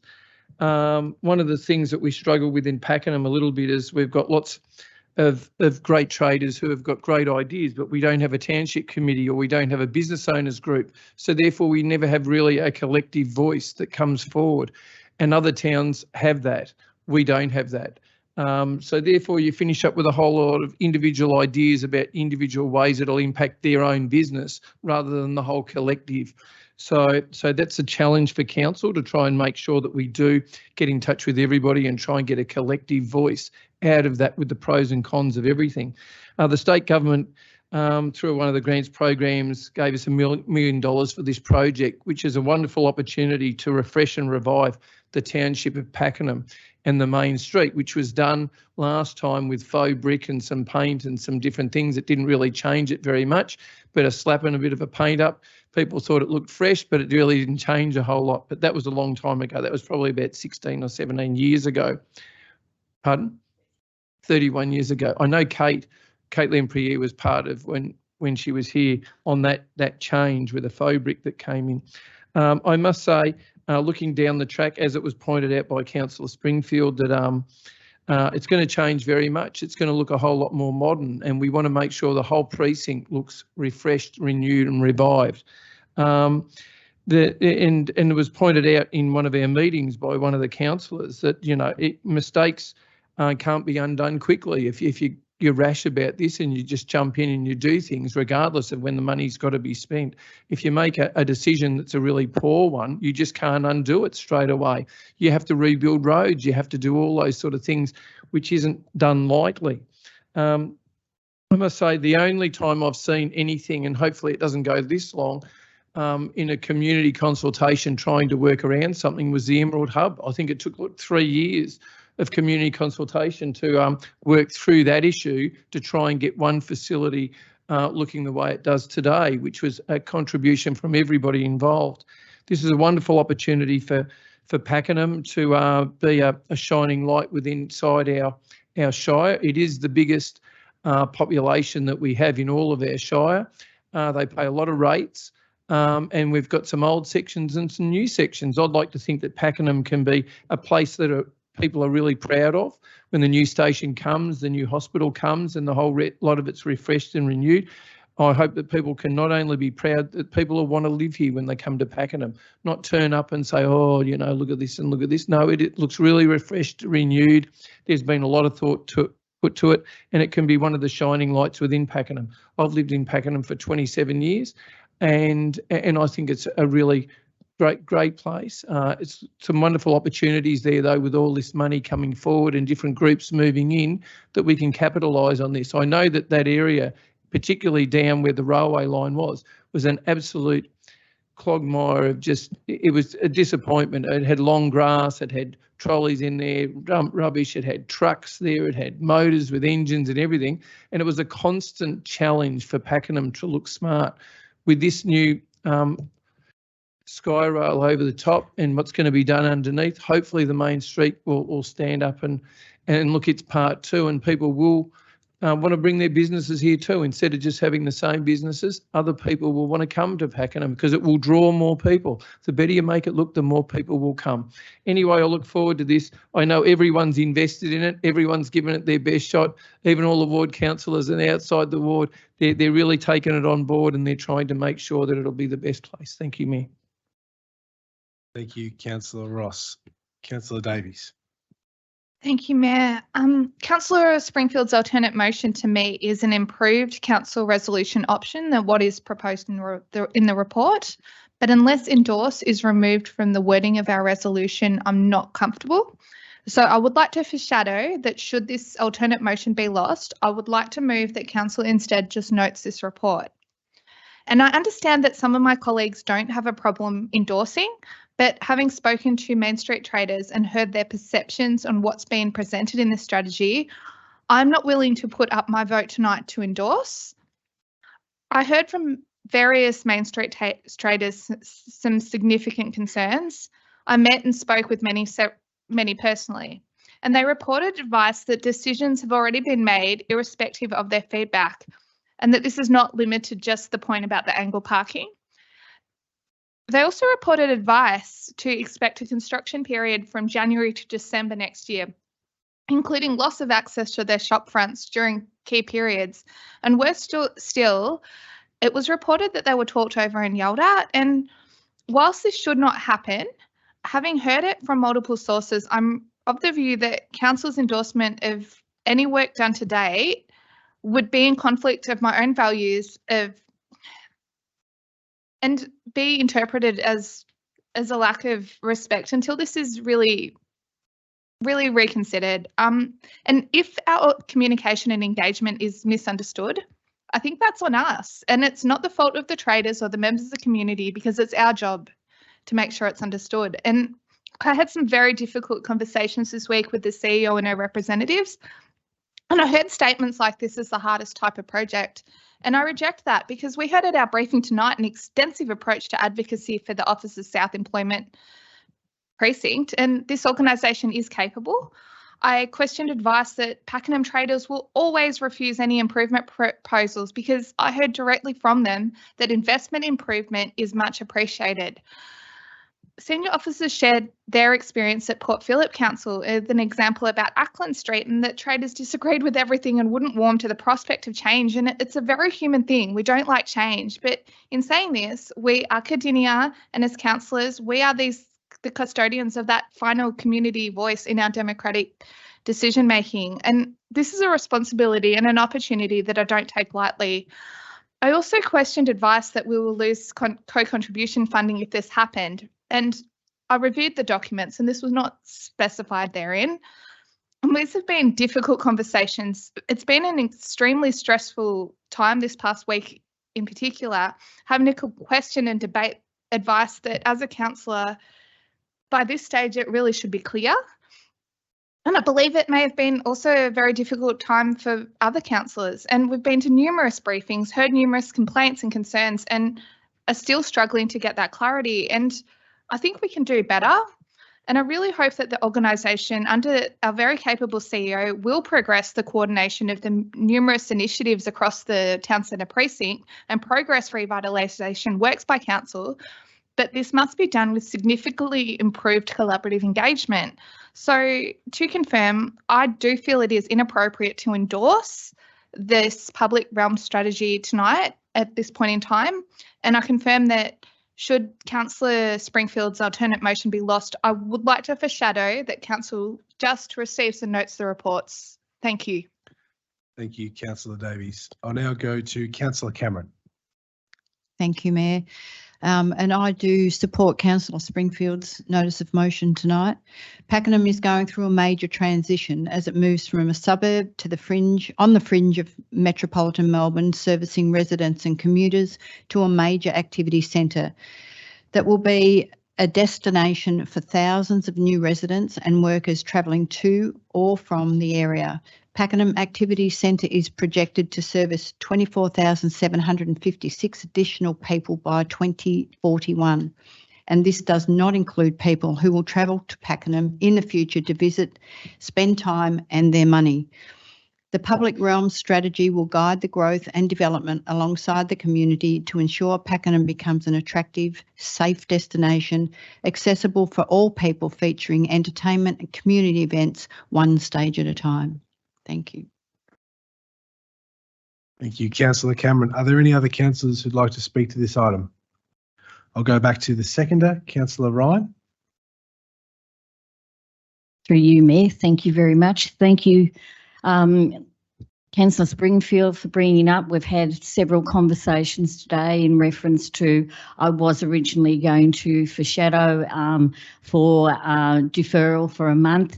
And after having conversations, what would I achieve by having that deferral? What could we achieve in a short amount of time? And my answer to that question was really not much, because I think we all need to be active in what we're doing. I want to go down a different road. As the ward councillor, it has been a very difficult journey for me. I'm still, every day, I get confronted by questions that are concerning, and trying to, take the time to show the interest, but also validate and hear what they're saying. And I've been interacting with the traders for over 12 months on conversations. I've been out with the team on the pop-up information days for the public community consultation, and on many other occasions, continually having conversations of any events I go to. There's always a resident there or a traders there. So I'm going to paint the big picture of what the future can look like, and then I'll go back to where I need to go. So visualise the main area. You'll have the community hospital. You'll have music and vibrance from the new tavern that's been reopened. You'll have artwork in the arcades. There's also conversations we've had in reference to buskers on the street, having all this vibrance, new cafes and restaurants. Some of the other shops that I've want to encourage, and I think that's where council comes into in encouraging other businesses, shoe store, better clothing stores, Manchester store, music shop. We used to have a music shop. We don't have a music shop, and we have a lot of musicians in the area. A gift shop. We've lost the butcher. We need to see butchers come back. Kitchenware. All of these sort of things coming into that community and moving out the NDIS service providers out of the main street so that we can have a vibrant environment, but also have a safe environment for the NDIS service providers in another area of within the activity centre. I think we've got to plan it a little bit better of where things go and that conversation. So picture all of that happening and people coming into our area of wanting to shop there. And the more they want to shop, and if the food's good, they're going to keep shopping and they're going to keep bringing revenue back into the community. And that's what we want to see. And that's what the future will be if we make the right decisions going along, which we are trying our best as a council. To achieve that, we have to have these meetings. To achieve that, we've had several meetings with the traders, and we have suggested in reference to a community, a traders committee, and they weren't interested. And we've tried to encourage that because that's where they'll have their voices as well. We've talked about what really is the problem, and some of the problem is lack of communication. We need to be better at our skills at communication. We need to validate what our community is saying to us, and we don't validate it enough, and that's what they want to hear. We also have got to be vigilant in a way that it's not just about the trading industry there. It's about the whole community. It's about what is going to happen with the station and the flow of traffic. And the idea of a possibility of a one-way traffic is a great idea if it's viable, simply because at the moment, this is what I see. People U-turning in the main street, trucks parking halfway in the centre to drop off their deliveries. People abusing each other because the car's waiting for someone to come out of a parking area. There's abuse there continually. I want to see that go, and I think with a vibrant environment that we're aiming to work towards for everybody involved, it is going to eliminate all of those issues, and it's going to be much safer for our community to enjoy and come along the journey with the council. And that's what we're asking, and that's what we want to do for the traders and the community. With these community consultations, we want to bring you on the journey so that you have a better understanding, and let's hear it from them, from the community. If they've got concerns, we need to listen, we need to validate it, because they mean a lot to us. They're important. They're part of our community. They're the ones that elected us to make the right decisions. That's all I've got to say. Thank you, Mayor. Thank you. I think all councillors have had their opportunity to speak on this item, so we'll go to the mover for his summary. Councillor Springfield, please. Thank you, Mayor. Thank you, councillors, for all your words and sentiment, for your support. And I also note Councillor Davies and her concerns that she has raised. And I'd also encourage Councillor Davies, if you have any valid reports of people being talked over and yelled at, then I think they should be brought forward via the complaints policy, as we have, because I would like to see that. But until that, if it's is verified, but if it's not verified, it's also, can be hearsay. That the idea that 12 months of closure being told to shopkeepers, I don't know where that would come from. There is no one I've ever heard mention of this within this council organisation, because it simply is not something that this council would endorse. So it is not going to happen. Look, I thank everyone for their words. I think this report for the public realm strategy it's a higher level, capturing these ideas, such things as, like with the community consultation that we took place, was what would you like to see in Pakenham? And a safe place with better lighting, accessible footpaths and entrances to shops, active with more restaurants and entertainment during the day and the night, an attractive place featuring greening to attract people to visit and to spend more time. And all these are very positive things. This is a step, and this is why I am very happy to endorse this report, because it allows us to then move forward, with some implementation. And I note that the stage one that is proposed within this has received $1 million worth of funding from the state government. Also, there's Council's Capital Works program has committed to $1.4 million in order to implement this and start works next year, because this council wants to see this undertaken and wants to see this really align with all the work that's going from the state government in Pakenham. I do honestly feel that this project has a lot of great validity to it. I think it's going to be a good outcome in the future, and I do thank all councillors for the words today and hope to see this supported. Thank you.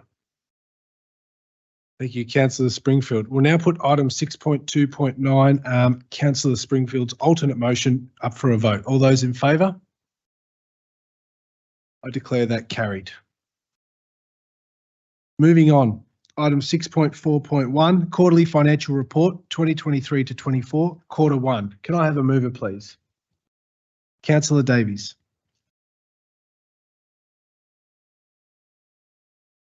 Thank you, Mayor. I move the council officer recommendations. Thank you, Councillor Davies. Do I have a seconder? Councillor Owen.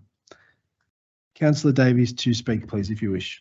Thank you, Mayor, and thank you, Councillor Owen. The recommendations are that Council receives and notes the quarterly financial report for the period 1 July 2023 to 30 September 2023, and notes also that the Chief Executive Officer, as required under Section 97(3) of the Local Government Act 2020, is of the opinion that a revised budget is not required. This report is broken into several parts, highlighting various components of Council's financial performance and position, and includes financial statements for income, balance sheet, cash flow statement, VAGO, financial sustainability indicators, and our capital works report. And there's a lot of data, but I do believe it's appropriate that Council receives and notes this for the period 1 July to 30 September. I'm glad that a revised budget is not required. It's indicating reasonable financial circumstances. Thank you. Thank you, Councillor Davies. I'll now go to the seconder, Councillor Owen. Thank you, Mayor. Obviously, the report is very detailed and I've got nothing further to add. Thank you. Thank you, Councillor Owen. Are there any other councillors who'd like to speak to this item? Councillor Ross. Thank you, Mayor. Just highlighting one thing out of this. When I first came on council about 16 years ago, we used to have VAGO who used to attend all of our meetings, our audit meetings and the whole lot. They had to go over every single meeting and sit in on it because we were outside the parameters that they considered to be being able to report once a year and getting something like this put in. The fact that we don't have them anymore, having to look over our shoulder all the time, the fact that we can send off our budgets to them and have it endorsed that they don't need to be restructured or whatever is testament over the last 16 years that the councils have tried to do the best they can to rein it all in. I know for a long period of time we didn't employ new staff. We just held what we had, but unfortunately, I know when I became mayor, I asked the CEO of the time, what did we need? And she said, I think the people have gone for a long time and they're tired and they do excellent work, but they can only do so much. So what I put in for was to have more staff in the areas that were desperately needed at the time. And I know that's something that our CEO has gone about trying to do, replenish and revive all the different areas on council. I know our financial group, our financial department now do things in a different way. They present to the council our financials leading up to a budget that I believe would be second to none in the council sector in Victoria. They really let us inside. They show us all the workings. They show us what they need to do, what they'd like to do and what we need to do, and they give us a voice in that space.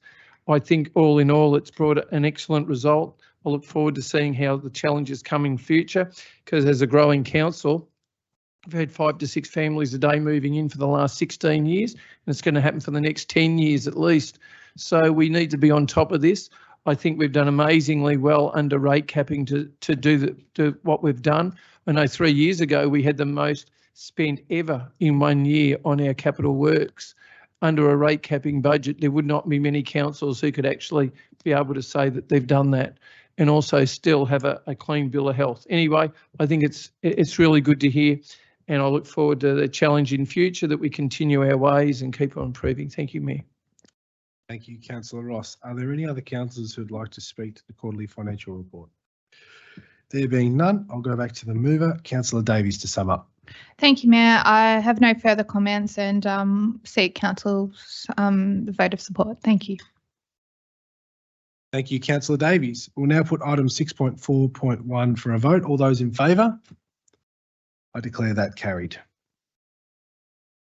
Item 6.5.1, the Environmental Council Plan Initiatives Quarterly Report. Can I have a mover, please? Councillor Owen. Thank you, Mayor. I move that this report be noted. Thank you, Councillor Owen. Can I have a seconder? Councillor Springfield. Councillor Owen to speak, please. Thank you, Mayor. Thank you, Councillor Springfield. So this Environmental Council Plan Initiatives Quarterly Report provides an update on projects, services and actions that are undertaken by Council to deliver on Council Plan Focus Area number 3, Thriving Environments and its associated initiatives. So I just wanted to thank the officers involved in the report. You know, our environmental team is amazing. Small amount of staff in this department, but they do an amazing work supporting our community in a number of environmental initiatives. And the report really details what's been happening in the last quarter. And just some of the things I wanted to highlight, and I'm sure other councillors might want to highlight as well, is reading from the report, responsible pet ownership. Roaming cats and dogs can have a significant impact on the safety of our native wildlife. Council is developing a suite of engagement tools to support messaging around compliance with local dog on leash and cat curfew laws. So to assist residents understanding their obligations under the cat curfew and the dog on leash local laws, officers have developed a 2 DL flyer, one for cats and one for dogs, that will be included with the new pet registration confirmation letters. So just further educating our residents regarding their requirements and their obligations in regarding to pet ownership, and to protect our community as well at the same time. So the Peri-Urban Weed Management Partnership, I'm really proud of this program. The Peri-Urban Weed Management Partnership provides $4 million of funding from the 21-25 to protect native plant and animal species in Melbourne's peri-urban areas from high-risk weeds. Council and our project partners allocation of $306,000 over the life of the program. So in 2022-23, last year, weeds were controlled across 36 hectares of council land. An additional 9 hectares of weed control was completed on project partner sites. Throughout the year, more than 80 volunteer hours were attributed to weed control, and community contributed 260 hours to education and engagement activities. So this current financial year 23-24, the program will continue on-ground weed control works with a focus on increasing community participation and managing environment threats at council project sites. Moving on, there's a lot of items on this report, but I won't obviously read everyone. Heritage Grant Program. I'm one of 2 councillors on our local Heritage Reference Group. Councillor Ryan and I sit on that. So the Heritage Grant Program, Council's Heritage Grant Program has recently been through a thorough review to ensure it is meeting communities' needs. This grant program obviously is funded by Council, and over the last couple of years, the number of applications to Council's Heritage Grant Program have slowly been reducing. Council officers have undertaken a thorough review of the program, including eligibility criteria, the amount funded per project, and the quotation requirements. So following this review, the grant program was relaunched to include all places of heritage value that is covered by a heritage overlay and Cardinia Shire planning scheme. So irrespective whether it's private or public accessible heritage properties, they are all eligible. So there is an emphasis has been placed to be funding maintain significant trees or hedges that are located on private property and have a heritage overlay. So not just buildings, but trees is also included. So the updated grant program was open and was opened in April and closed in June. And the 4 applications that were successful was for replacement of an original veranda, pruning and remedial works to a significant school hedge, works at the Mallow House Kurup Historical Centre to allow better access to historical records and material and the community. So I'll leave there at this stage and let other councillors speak. Thank you. Thank you, Councillor Owen. I'll now ask the seconder to speak, Councillor Springfield.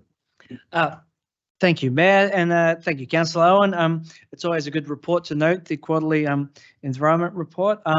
Look, leading off the back of what Councillor Owen mentioned too, I think it is very important public information to understand about responsible pet ownership. And my neighbour here, Councillor Ross, will attest to one of the first things I put at council when I came on the council was looking at how we can address feral cats and pest cats and stuff in our local environment. And coming from my background of living in the hills where there is a lot of significant, environmental significant biodiversity up there, cats, if a cat has got a bloodthirsty nature to it, it can cause havoc, especially down south too, where we have the Easter brown bandicoots. That's just some cats are cool, but some cats are just like, that's my play toy, and I'm gonna be Predator, and you're gonna be Arnold Schwarzenegger, and I'm gonna come and get you. Anyway, I'm off on my tangent here, but I do think it is important to note, to have this publication out there to try and to raise awareness, because because cats are naughty critters, and you turn your back on them, and they might be getting up to all sorts of mischief out there. Look, I'd like to note too, beyond what council's environment team does, which is they punch well above their weight. It's not a huge department within our organisation, because we are so widespread with the services we deliver. But they do a great job, and one of those jobs is supporting our local groups, our local land care groups, our local environment groups. There is some mention here with Emerald Lake Park, with the lake Tregon one, the bank stabilisation works, but it just gives me an idea to have a call out to FELP, the Friends of Emerald Lake Park, who each year on year, they secure state grants to help with the woody weed problems and really help with the whole environment down there of Emerald Lake Park. Every weekend, just about, they're out there doing works on there on behalf of the wider community. It goes unnoticed often, but I have to really have a call out for the Friends of Emerald Lake Park and the great work they've done for maybe 15 years they've been active. I'm not sure exactly, but it's been a long time. But anyway, thank you. Oh, thank you. Thank you, Councillor Springfield. Are there any other councillors who would like to speak to this item? Councillor Radford. Thank you, Mayor, and thank you, Councillor Owen and Springfield. I was really impressed when I read this report at how diverse our team is doing and what they're doing. So we do live in a very disposable society, and that includes our clothing. So I was really pleased to see the Upcycle Your Clothing workshop run at the the Cardinia Cultural Centre, for school-age kids during the September school holidays. It was facilitated by upcycling fashionista and costume designer Sarah Seahorse, and all the participants learnt useful tips, tricks and practical skills to help them transform pre-loved clothing into amazing new outfits. So again, it's educating that we don't need to just throw everything out which destroys our environment. We can upcycle, reuse, what's the other R? Recycle, reuse and something else. Reduce, that's right, that's the one. So I was really pleased and excited to read that that's what our team is doing, and thanks to the team. Thank you. Thank you, Councillor Radford, for your comments. Are there any other councillors who would like to speak to this item? There being none, I'll go back to Councillor Owen, the mover, to sum up. Thank you, Mayor, and thank you, councillors, for your contribution. I just also want to thank the committee groups, as stated by Councillor Springfield. At the end of this month, we've got a thank you sort of end of year function that council puts on for our environmental community groups. So that's a great way to recognise those volunteers in that space, which is great. Just moving on in the report, the Beaconsfield Community Complex has got two new 5,000 litre rainwater storage tanks that have been installed and connected to the site. So that's really good for Beaconsfield. And just going to and adding on to what Councillor Radford was talking about, waste and resource recovery. I do really like the green waste drop-offs. I'm a strong supporter of that, and I'm really pleased that Council's increased those events over the recent years. So for the September event, this was the fourth event for this year and was held for 4 days in Pakenham between the 1st and the 4th of September. Attracting 345 vehicles. The event diverted 75 tonnes of green waste material from landfill or being burned. So that's a great outcome. So the next I think it's the last one for the, the last two for the year is in Listerfield from the Friday the 13th of October to Monday the 16th of October, and then at the Pakenham site Friday the 1st of December to the 4th of December, which is great. So this is, I suppose, a final opportunity for residents this year to dispose of their green waste in preparation of the fire season ahead. It's another option for residents. So thank you. I move so. Thank you, Councillor Owen. We'll now put item 6.5.1 to a vote. All those in favour? I declare that carried. Item 6.5.2, Performance and Growth Reports, Q1, 2023 to 24. Can I have a mover, please? Councillor Davies. Thank you, Mayor. I wish to move the officer recommendations per the report. Thank you. Can I have a seconder, please? Councillor Cameron. Councillor Davies to speak, please. Thank you, Mayor. The recommendations therein in the report are that the performance and growth reports for Q1 2023 to 24 be received and noted. Of significance in this first quarter, the councillor attendance rate at the council meetings was 100%. There were no instances of any decisions that were closed to the public, demonstrating our commitment to transparency and open governance. And that's to the credit of the outgoing Mayor, Councillor Radford. So I would like to raise the significance of this. It is pretty rare that we can close all decisions to the public and get us all here, and well done, team. I think also of noting is that the household growth rate in our Shire has increased to 4 households per calendar day. So this is up from 3. And this is significant. It's a lot of people to adapt to, and we are already dealing with the infrastructure lag of growth. Finally, I will just briefly mention grant applications. The council does continue to rely heavily on our rate revenue to fund the provision of our infrastructure and our services. And due to the Victorian government rate cap, the council is limited in the amount of revenue it can achieve through the rates, so has a strong focus on seeking grants. And in the first quarter of this financial year, 3 applications have been lodged under various programs, seeking a total of $447,000. 2 have been approved for $347,000, and an additional 4 applications from the 22 to 23 financial year, totaling $203,697 are pending. Thank you. Thank you, Councillor Davies. I'll now go to the seconder, Councillor Cameron. I have nothing further to add. Thank you. Thank you, Councillor Cameron. Are there any other councillors who wish to speak to this item? There being none, I'll go back to the mover. Councillor Davies to sum up, please. Thank you, Mayor. I will briefly mention the legislative program, and the council continues to monitor proposed legislation as bills are introduced into Parliament. Council is lobbying the state government when bills are introduced that would either shift costs onto the council or increase the council's responsibilities without appropriate recognition being detailed in the legislation. Cost shifting from state to local continues to be a huge matter of concern, and this is really unfortunate. I'll just briefly close with the Gender Equality Action Plan, which is outlining how council has a vision that everyone who lives, works and spends time in Cardinia Shire, regardless of their gender and identity, is treated with respect, fairness, feels safe and is safe, and has equal access to opportunities to reach their potential and pursue their dreams. And progress against the actions within this plan are listed in this report also. I think this is, as a growing Shire, it is absolutely essential to monitor the growth and understand the growth. And this report goes into great detail from everything from roads and drains through to business management, waste management and customer service support.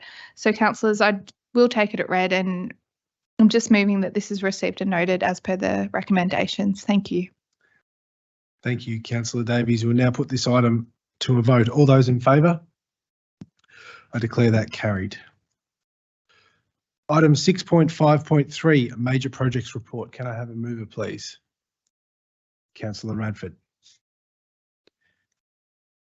I move that council notes this report. Thank you, Councillor Radford. Can I have a seconder, please? Councillor Moore. Thank you, Councillor Moore. Councillor Radford to speak, please. Thank you. This is a monthly report updating us all on how the major projects are going throughout the Shire. So it is a really important report, very lengthy. So please take an opportunity to read through it online as well. I wanted to move it as there was a couple of items I wanted to highlight. Officer Ward being a growth area. We are experiencing a number of major road projects, which I know are very frustrating, but they are necessary to ensure that traffic movements will run smoothly as the area continues to see increased growth and more cars on the roads. So I just wanted to give an update on Bayview Road Officer.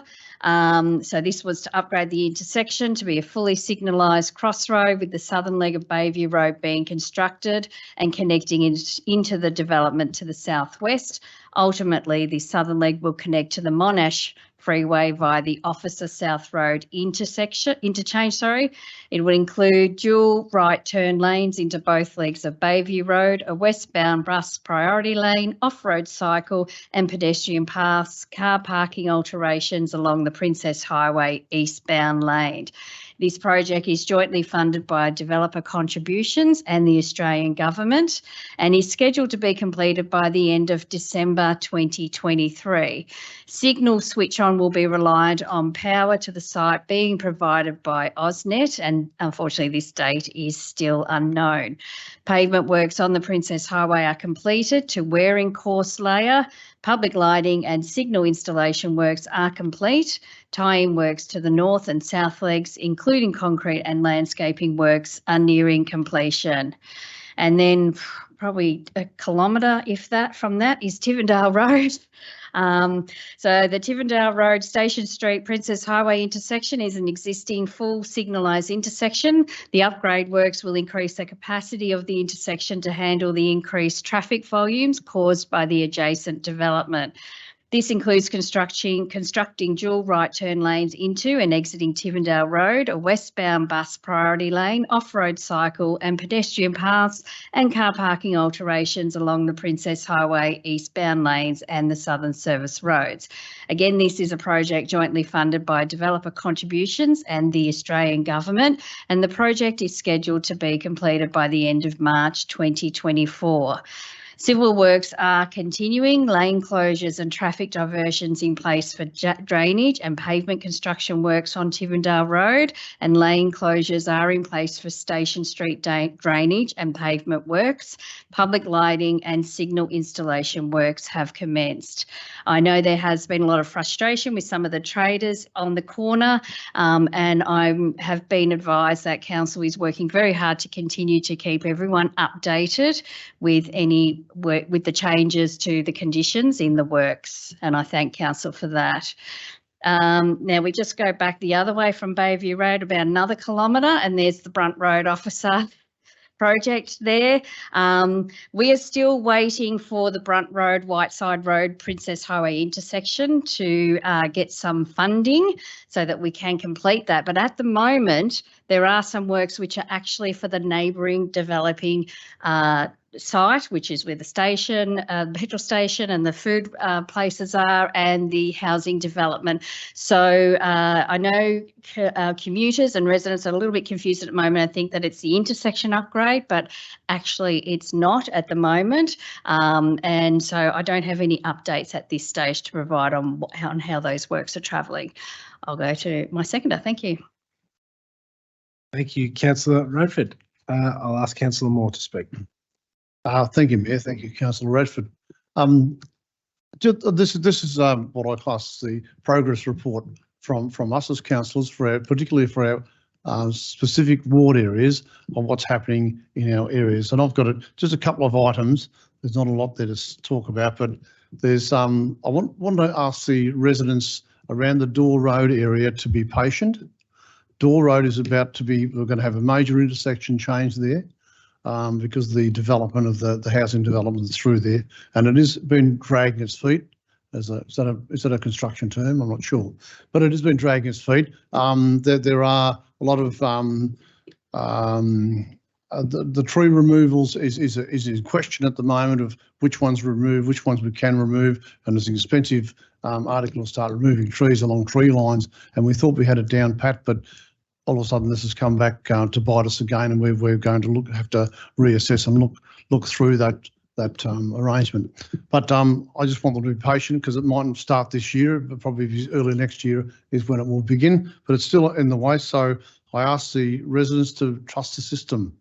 I know that's a big ask, but trust the system, because it will be down the track a great result, Door Road, when it gets sealed.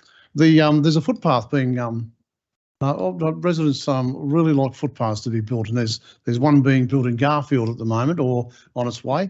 It's in Main Street, opposite Ritchie Street, in the Main Street in Garfield, or where the shops are. It's a very thin footpath. It was built many years ago, and it was identified by the staff. Thank you, Mr. Peter Benezic. Could you pass on the staff how they were very observant that this footpath went from the cenotaph to the actual public toilet, where the new accessible toilet is, and the footpath is only very thin. It can't take wheelchairs, and it can't take. So we're rebuilding that footpath through. So it's a shame to rip a footpath up, isn't it, and build a new one. But in this case, it's very positive outcome for that community of Garfield, and we're looking forward to the community of going to be involved in the community consultation to actually have input into what the surface may be, whether it's what they say it is, or have a smooth surface. So I'm waiting back from the local Progress Association there, which do a fantastic job in Garfield. The only other one which is I'm very proud of, and that's the Garfield North Community Building. The building that is stemmed out from the bushfires of 2019, of the Bunyip Complex bushfire, and that's up in the Cannibal Creek Reserve. It's going to be a fantastic result. It's with consultation with the community up there, and with the horse riding groups. So it's just going to be a modular system. It's nearly finalised. The details are just in the making at the moment. So it's really great for the team to talk to the community up there and get all the finer details down, and the car parking and things. There's been a few issues there. I know that's another one of those projects that have been dragging its feet a bit, but it's been funded. The major part of the funding comes from the Growing Suburbs Fund. So it's great to have that government funding, and we have to use it. We have to be quick. So it's got to get on the move very shortly. So we're good to see that built, and for that community up there that need our support. Thank you, Mayor. Thank you, Councillor Moore. Are there any other councillors who'd like to speak to this item? Councillor Cameron. Thank you, Mayor. Just a couple of things that I'd like to mention, one being the Coorup Bowls Club room upgrade. The project is jointly funded by Council, Victorian and Australian Government Agency, and the delivery timing for this project is June 2024. The tender for design and construction closed in August 23. Tender assessment is completed and recommendation report scheduled for the December council meeting to award the tender. The other one is Mount Lyell Road in Heath Hill. So construction of Mount Lyell Road, Heath Hill includes sealing the road, some curb and channeling, and some underground drainage work. The project's jointly funded by Council and the Australian Government Local Roads and Community Infrastructure Program. It's scheduled for construction to commence in 2024, pending the outcome of the tender, with works expected to be completed by June 2024. The design is complete, environmental investigations are finalised, and a construction tender was issued.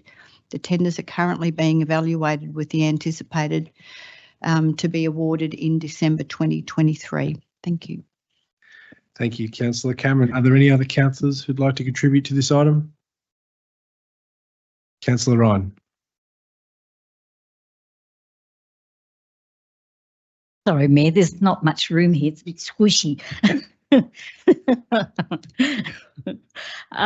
Yeah, just want to mention about the youth hub. It's coming along nicely, and I'm having discussions pretty soon in reference to where we're at this stage. So I'm just looking forward to the day it's going to be completed. So hopefully it will be completed probably early next year, if we're lucky. And the other one is the Pakenham Tennis Club. The project of the extension for the Pakenham Tennis Club over at the Tennis Centre is going along nicely. That should be completed just before Christmas. So the tennis club, there's been lots and lots of negotiation with the officers, and I thank the officers because they've been working hard with the tennis club to get this up and running, and so that they can enjoy out there in the summer and playing their unique games. And so I'll look forward to going down and watching the tennis matches. So that's all I've got, mate. Thank you. Thank you, Councillor Ryan. Any other councillor? Councillor Owen. Thank you, Mayor. Just to add to Councillor Radford's comments about Brunt Road, this intersection, to be upgraded is vital, essential. So designs are due to be finalised early next year, but as stated by Councillor Radford, we need funding from other governments. It is a state, road, Princess Highway. So we do need those additional funding from other governments to get this project up and going. We know Brunt Road is at capacity already. I do note, as stated before, there's other works happening in that vicinity. Major drainage works is happening in the centre or median strip, or the centre strip of the highway. Major work, because we've seen flooding in that area in recent years. So that's what's currently happening, and obviously the works to the north for the associated development. So we will continue to advocate for that. Just in addition to what Councillor Moore did say about the strategic road sealing program, I do note his comments about Door Road. I welcome that.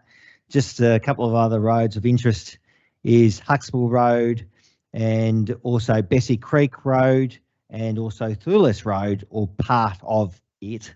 That has been, the scope has changed for Thulis Road for obviously the change of the federal funding, but there is a section of Thulis Road to Brown Road that will be sealed from the boundary of the urban growth corridor. So detailed designs are now complete for Bessie Creek Road and Huxtable Road. The final environmental impacts are being calculated, and planning permits will be sought for tree removal. I know, particularly for those Huxtable Road residents, I know equestrian is a big factor in the thinking of many residents in that space with the design of these roads. So I just want to acknowledge that, and I understand that there are going to be community meetings with residents, and also the equestrian Pakenham Upper riding club up there, and Huxtable Road Reserve. So I look forward to those consultations with residents and the Huxtable Road Riding Club, or the club up there. Just finally, the Stony Creek package, which is the Sealing the Hills program. That's one of the ones that did get legs. Construction of the Morris Road, Burton Road and Young Street Upper Beaconsfield includes pavement, asphalt, wearing surface, curb and channel, and underground drainage work. So I'm really pleased that obviously this is proceeding. The VCAT process is complete, so works is scheduled to commence late next year. I'm hoping it could be brought forward, but we'll see how we go with that. But the report's saying late 2024. We know that is very important, particularly Young Street. Young Street's very unique in Upper Beacon. Smaller land parcels and dust is a real health issue for all those residents in Young Street. And I know this scheme was highly supported when we went out through that special charge scheme process. So I do look forward to that. And finally, the bridge renewal program. It is so important to renew our bridges, and they are all in different forms, large bridges in our rural areas, but also includes a wetlands boardwalk in Beaconsfield. And that boardwalk is probably 20 years old plus. It's tied. It's caused so many maintenance issues with our officers. So I'm really pleased that is going to be renewed, and The detailed design for that is in the preparation of drawings, and soon fabrication will commence. So we're just waiting on Melbourne Water to confirm the draft design for it to continue. Thank you. Thank you, Councillor Owen. Are there any other councillors who'd like to speak to this? Councillor Ross. Thank you, Mayor. Joining the conga line of good stories here. I'm going to report on one that was on here for a long time, the IYU athletics facility. It's been a huge success so far, and it's only been open for, I think, 6 Saturday mornings or 5 Saturday mornings and during the week. It's looking to be open to the public come the new year. At the moment, it's still a work site, so therefore the main tenant of the place, the Pakenham Little Athletics Club, have got keys to the place to make sure that people who come in and leave at a certain time aren't disturbing the works that are still going on at the site. I must say it's been hugely successful so far. Before they even had their very first training run on a Saturday morning down there, they've got this like Vic Kick or try out, come and try, it's called, with Little Ass. On the very first day they had 200 children signed up.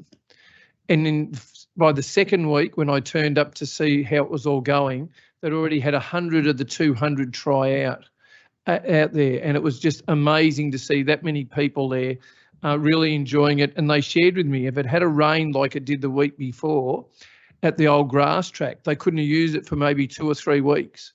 But they can use this even when it's raining, because it basically soaks away and the water runs away. I've been attending and going and look at the different groups that are there. The Pakenham Road Runners have now got involved with their Pakenham, the Casey Cardinia Masters Athletics Club. On a Wednesday, people can go down there between 6:30 and 7:30. They have free coaching. They have a program, and it's for all people. Even if you walk, you can go down there and they'll help you out and make you feel welcome and try and see if they can get you a little bit fitter than what you normally would be. On a Saturday morning, naturally, you've got the little athletics group who are there all the time. And in future, when it's open to the public, it will be closed off during the periods of time that it's booked out by those different groups, because naturally you can't have a whole lot of athletics things happening on the track and then people just wandering around doing their own thing at the same time. So anyway, watch this space. It's a really amazing space down there. We're going to get some portable rooms there at the same time. It's got portable toilets now. We're going to look to get, hopefully one day, a pavilion. Hopefully someone will give some money, the state government or federal government or someone will give for the pavilion, because then it will be used by all of the schools who have mentioned. I know over at Casey Fields, theirs get used nearly every day of the year over there, except maybe Christmas Day and New Year's Day. So just an awesome place down there. It's really good friends with the IYU soccer club down there, and they all get along really well. So come down, enjoy the space. Thank you, Mayor. Thanks, Councillor Ross. Are there any other councillors who'd like to speak to the major projects report? No, I'll go back to the mover. Councillor Radford, please, to sum up. Thank you, councillors, for your comments and highlights. I think it's very obvious that we are always excited to receive and read this report, and I encourage our residents to go to the Cardinia Shire Council's website and also read this read this report. There's too many R's in that. And you can also stay updated with what's going on with these major projects, especially the road one, because I know they're frustrating. I know that, you know, they're annoying, but they need to be done. And we're doing them in a very timely manner, which is really important as well. So you can keep up to date and see when they're due to finish, and that will help ease your frustration, hopefully. So I'd just like to, what we're voting on is just to council note this report. Thank you.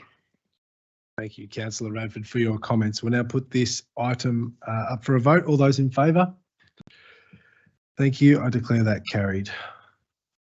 Item 6.5.4, Community Engagement Update. Can I have a mover, please? Councillor Owen. Thank you, Mayor. I move that council notes the community engagement activities being undertaken this month. Thank you, Councillor Owen. Can I have a seconder, please? Councillor Springfield.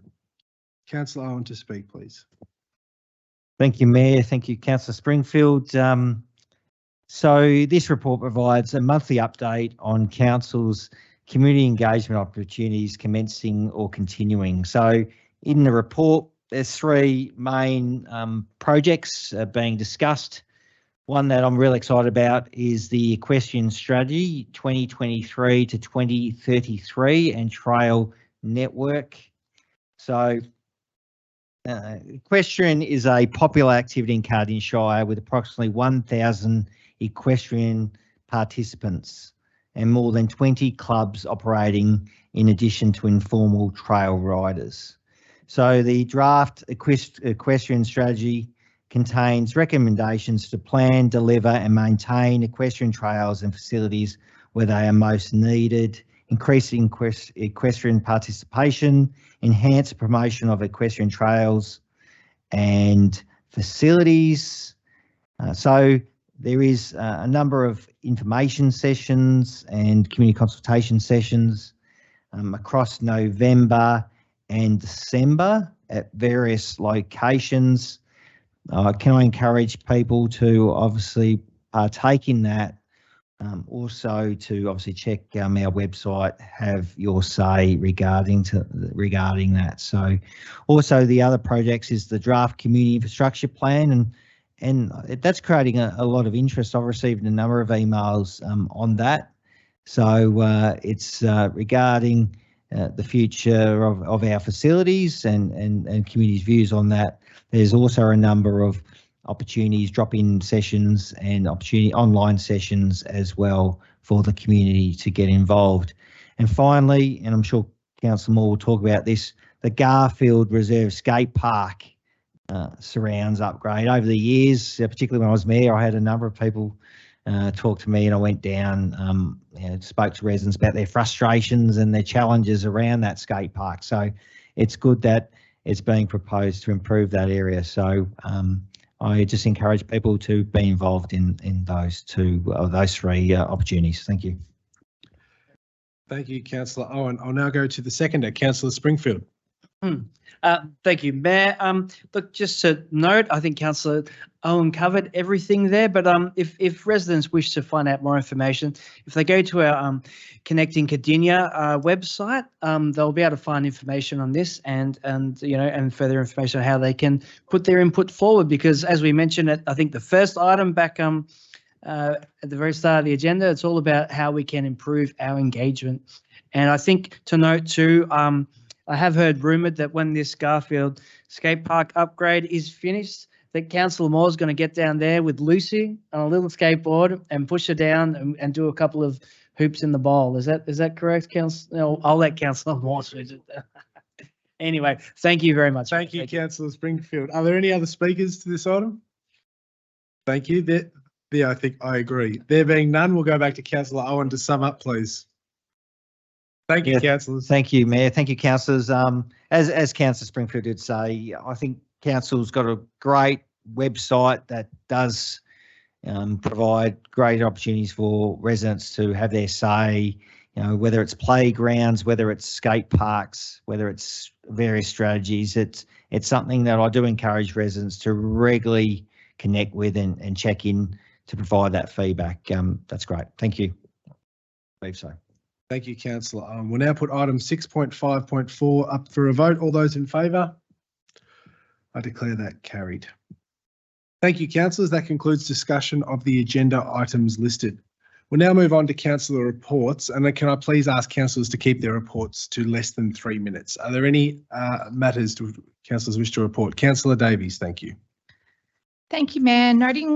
Noting we have already noted our Q1 23-24 performance and growth report tonight, we are in the second month of Q2, so I would like to briefly report back on some recent indications in population growth trends and vulnerabilities facing our community. Cardinia Shire Council is a growing shire, and last week our staff provided me advice that our latest population projections indicate that we will become 200,000 people strong within 20 years. That's a growth rate of 63%, and it's much faster than anticipated. As councillors, it's essential we ensure that council's organisation is prepared to accommodate this growth and ensure our current and future residents have the necessary services and infrastructure within our Shire. Cost of living pressures disproportionately impact outer suburban areas generally, and concerningly, recent financial indicators indicate that Cardinia Shire, and in particular Pakenham, is facing the state's worst cost of living pressures, and this is extremely concerning. I met with councillors, mayors and CEOs from growth area councils across Australia last week, and collectively we are partnering with our colleagues across the country in the National Growth Area Alliance to influence federal policy and funding. 1 in 5 Australians live in growth area councils, and our colleagues share the same challenges we do, which is an infrastructure lag, disproportionate financial stress and social vulnerability. In this alliance, we will form a collective voice to influence better outcomes and aim to improve collaboration across all levels of governance. I would like to acknowledge that Ms. Lily Rosick, the General Manager of Livable Communities, made the trip to Canberra with me, and I want to say thank you on behalf of the Council for this. Thank you, Lily. It isn't easy to pack up and leave your life and your family overnight, and my 4-year-old has expressed significant grievances about this, in fact. But it's absolutely essential that we partner and we advocate beyond our boundaries. And I'm very pleased to report that through this visit, we have raised the profile of our community within the National Growth Area Alliance. We met numerous members of Parliament and their staff and established a strengthened strategic approach and membership within our alliance to promote and protect our community's interests. Thank you. Thank you, Councillor Davies, for your report. Are there any other councillors who'd like to present a report? Councillor Ryan. Thank you, through you, Mayor. It's a tussle who's putting their hand up first around here. Just a few activities that I went to in reference to as a councillor. Ageing Well on the 18th of October, it was the Ageing Well Sip and See, it was called, Seniors Festival held at the Cardinia Culture Centre. And we had Devonshire Tea, Councillor Moore was there, and we had a bit of a dance, so they took our photo there, so we did very, very well. And then they had a show, Morning Melodies, with music by Hammerstein and Anita and Antoinette, O'Haran and David Rogers were the singers, and songs were from The King and I, Sound of Music, Carousel, Oklahoma and much more, and it was much enjoyable day, so it was fantastic time. Then I went to the Seniors Network End of the Year gathering held at the Civic Centre here. We had dinner, games and networking and conversation. I'd like to thank the team of officers that organised this with our seniors, and without them we wouldn't have these activities, and I really appreciate everything that they have done for our senior groups. Now, I want to clarify being in the bushes when, as someone pointed out, it didn't come across right. The photographs were taken in amongst the trees, so that was the bushes, but I struggled because they wanted me on hills and things, and the slope was not really the most safest. So just look at your Connect magazine and you'll see what I mean. It's, yeah. And so that was really great. Then on Saturday, of course, Remembrance Day, I think that was one of our important events that most councillors go to, and lest we forget.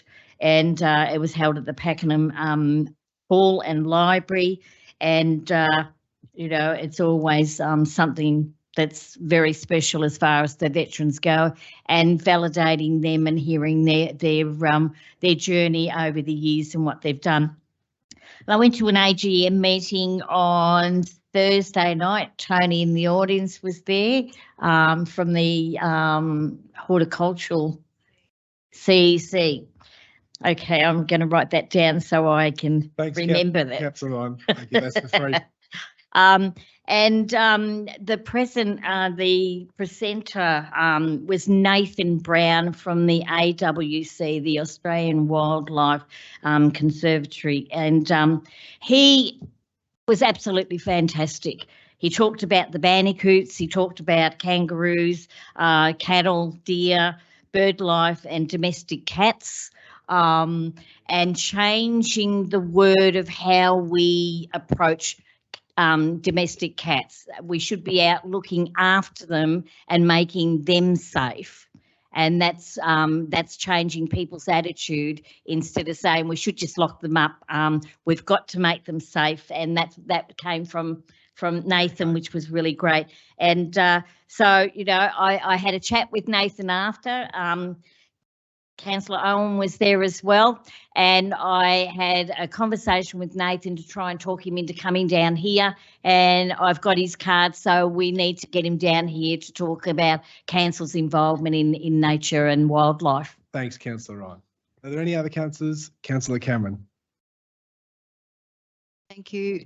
Just a few AGMs that I've been to in the last month, the obligatory AGMs, and they're always fantastic to meet new people, meet new committees, and just find out what's going on within the groups. Went to the Kuirup and District Motorcycle 50th anniversary on Saturday night at the Kuirup Community Centre. Councillor Owen also came, and what an amazing group of people. It was outstanding. It was the best night, and lots of awards were given out to members, and they had the best memorabilia area. They had merchandise. I had to come away with a cap and a stubby holder, of course, and I'm not sure whether you bought anything, did you? No, I didn't. Oh, that's miserable. You're miserable.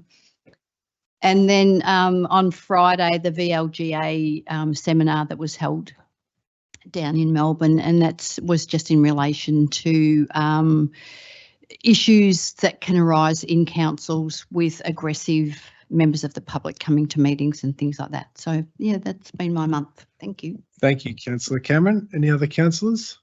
Councillor Moore. Yes, there's many events I've been to, but the highlight event I went to was with Councillor Ross, was the Victorian senior festival that we had up at Emerald, at the hub at Emerald. We did Tai Chi. There's always, you know, something new. You've got to learn something new as you get older. They still teach an old dog new tricks.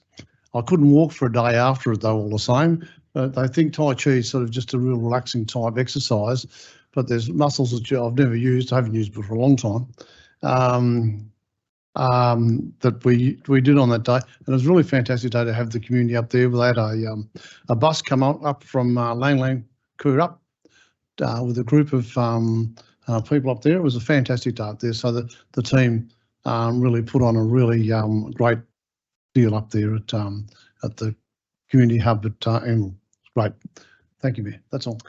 Thank you, Councillor Moore. Are there any other councillors with reports? Councillor Owen.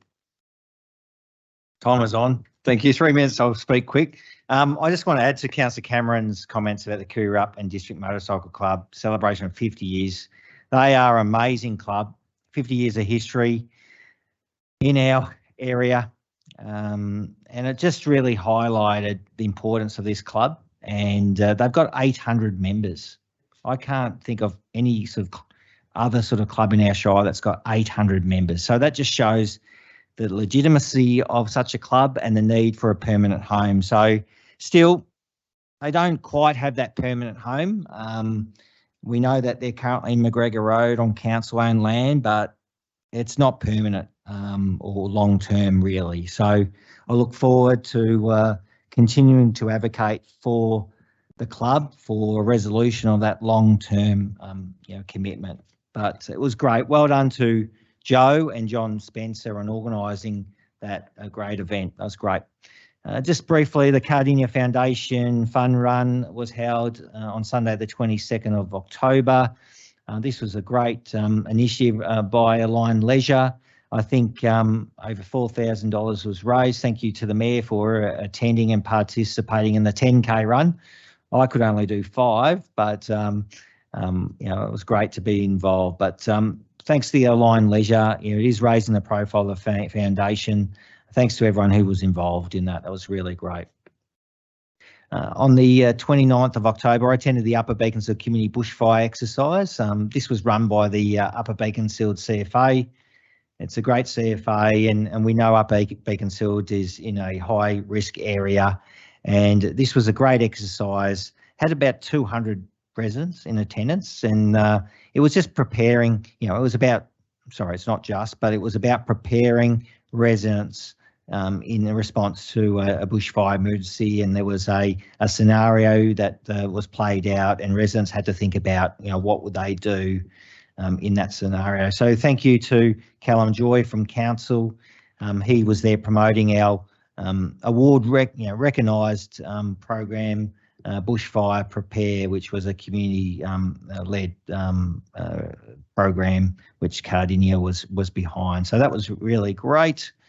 And I just also attended the Remembrance service in Upper Beaconsfield. There was a small group in attendance, probably around 30 people who attended, which was great. But there was a resident-led program of 1,500 handmade poppies that sort of cascaded over the cenotaph. That was created by a group of ladies from the Upper Beak area. So that was a really nice thing to do. Thank you.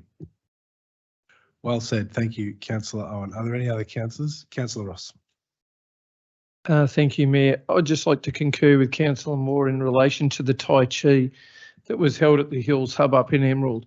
It was great to see that when you see things that go through here in our budget, conversations around spending extra money in different departments. This was due to the fact that the council put a bit more money towards the seniors department, where these people got a bus ride, they got some lunch, they got to visit from Cooey-Rupp to go up in the hills where they probably wouldn't drive themselves. Our staff do an amazing job. They made everyone feel really welcome when they got off the bus. They had a really lovely lunch. They got to do an activity they would normally never do. The people who came along to teach them were really patient, kind and understanding and welcoming and warm. And I know for these people, there you go. They're trying to tell me it's like the ABC turning on the test pattern. That timed out. Nice. The ABC in the old days. Next. Like my father, start waving the lights down. Keep going, Councillor. Sorry. Anyway, I must say, all the money we spend in these areas, you can really see a benefit with these people. They light up, they get a day's outing, they get to go somewhere different. And in return, those people in Emerald will probably go and visit the Cooey-Rupp people one day, go down and they'll welcome them down there. And I think this is all part of being, getting people out of the box. We have an amazing Shire here in Cardinia Shire. We've got the hills, we've got the flatlands, and we've got everywhere in the middle there with the cultural centre where they can go and see morning melodies and those sort of things. So I just encourage council to keep spending more money in these areas. It's much appreciated. For the little amount compared to some of the big things that we do, it goes a really, really long way, and it makes people feel better about themselves, gets them out of the box where they normally just sit around home, and the whole lot of it, they have something to look forward to. Thank you, Mayor. Thank you, Councillor Ross. So next on the agenda, we have presentations of petitions, but I note our presenter has stepped out, so we might move on to notices of motion and come back to the petition if that's okay. Councillor Cameron, you have lodged notice of motion 1084. Can you move your motion, please? Thank you, Mayor. I move a motion that Council notes the Victorian Planning Authority's intention to trial a staging approach in the development of the Officer South Employment Precinct and expresses its concern regarding the following matters. The proposed staging plan is proposed to be delivered in 4 stages, as it would delay the development of employment land in a state significant industrial area and the attraction of up to 22,000 jobs locally. The proposed staging plan would unduly restrict the development of the upgrade and extension of Thompson's Road, which is required for development of employment land and will be a regional connection to Casey, Dandenong and Frankston. that council commences an advocacy program that will call on the Victorian State Government to prioritise the delivery of the critical infrastructure, employment land and the upgrade and extension of Thompson's Road. Thank you. Thank you, Councillor Cameron. Can I have a seconder for that notice of motion, please? Councillor Radford. Councillor Cameron, would you like to speak to your notice of motion? Thank you. Thank you, Councillor Radford. Councillor supports the staging of Officer South PSP and commends the VPA for undertaking an innovative approach to develop. Although staging is supported, we have concerns that delivery of the stages will conflict with the priorities of Council, which include the calling for improved community access to employment opportunities and the upgrade and extension of Thompson's Road. Because of this, it's critical that we take action and advocate on behalf of the community. Without changes, we as a council fear that the traffic congestion will worsen and employment opportunities closer to home will become a distant dream. So in order to make sure that the PSP delivers on all of its promises, we want to further collaborate with the government on the timing of staging in the development. There is no need to change the planning provisions that apply to land with high quality soils within Cardinia Shire, as Special Use Zone 1 continues to protect the land and achieve specific outcomes that the Green Wedge Zone cannot. Thank you. Thank you, Councillor Cameron. I'll now ask the seconder to speak, Councillor Radford. Thank you. Thank you, Councillor Cameron, for this notice of motion. I support this notice of motion. It is very important notice of motion for our residents and their wellbeing, overall health and wellbeing. As mentioned earlier, the household growth in Cardinia Shire has once again increased to 4 households per calendar day for the current financial year, up from 3. And this is really exciting, and we love that so many families have chosen to call Cardinia Shire their home. But the services and infrastructure has not kept up with that growth. Services and infrastructure that other parts of Melbourne have ready access to. Cardinia Shire is considered an outer suburb, and people in outer suburbs are disproportionately impacted by the spiralling cost of living and rising interest rates and mortgage repayments. Add in the lack of local jobs and lost time spent in long congested commutes. Currently, our households have less than 5% access to jobs within a 30-minute drive from home compared to those living in metro suburbs. For this reason, I often refer to Cardinia Shire as a bed and breakfast because people spend way too much time on their roads and less time at home. Whilst I welcome the housing statement, employment in Cardinia Shire is urgent and needs to be a priority. Considering the growth we have experienced and still to experience, housing is not urgent. The employment within this precinct is reliant on stage 1, which is the housing stage, being developed, which could realistically take 20 years. We need this significant industrial employment precinct sooner than that. Without employment being made a priority, we will see an increase in traffic congestion and an unsustainable transport network and a high skill to jobs mismatch with residents in our outer suburbs unable to match their skills to jobs locally. Prioritising the employment precinct will see a decentralisation of jobs from the CBD to the outer suburbs, resulting in increased job accessibility and variety, lower car dependency and less traffic congestion, and providing residents better opportunities to share potential parental duties, to become members of their community, improved mental health, and contribute to the local economy. And prioritising the extension of Thompson's Road is vital to ensuring that traffic movement, especially large vehicles, is catered for. Cardinia Shire is home to hardworking families, innovative businesses and diverse cultures, and they deserve not to be disadvantaged anymore by the continued centralisation of jobs to metro suburbs.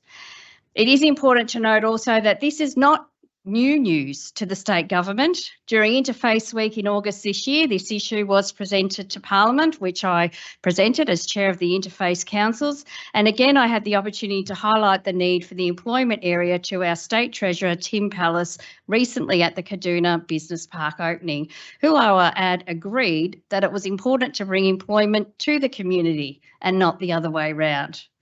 As a council, we advocated strongly for this Officer South Precinct employment to go ahead, which was successful and which we welcomed, but the staging needs to be amended to prioritise employment. Commencing a focus advocacy program calling on the Victorian State Government to prioritise the delivery of critical infrastructure, employment land and the upgrade and extension of Thompson's Road, as outlined in this motion, is what our community needs and deserves. Thank you. Thank you, Councillor Radford. Are there any other councillors who wish to speak to this notice of motion? Councillor Ross. Just a quick highlight here.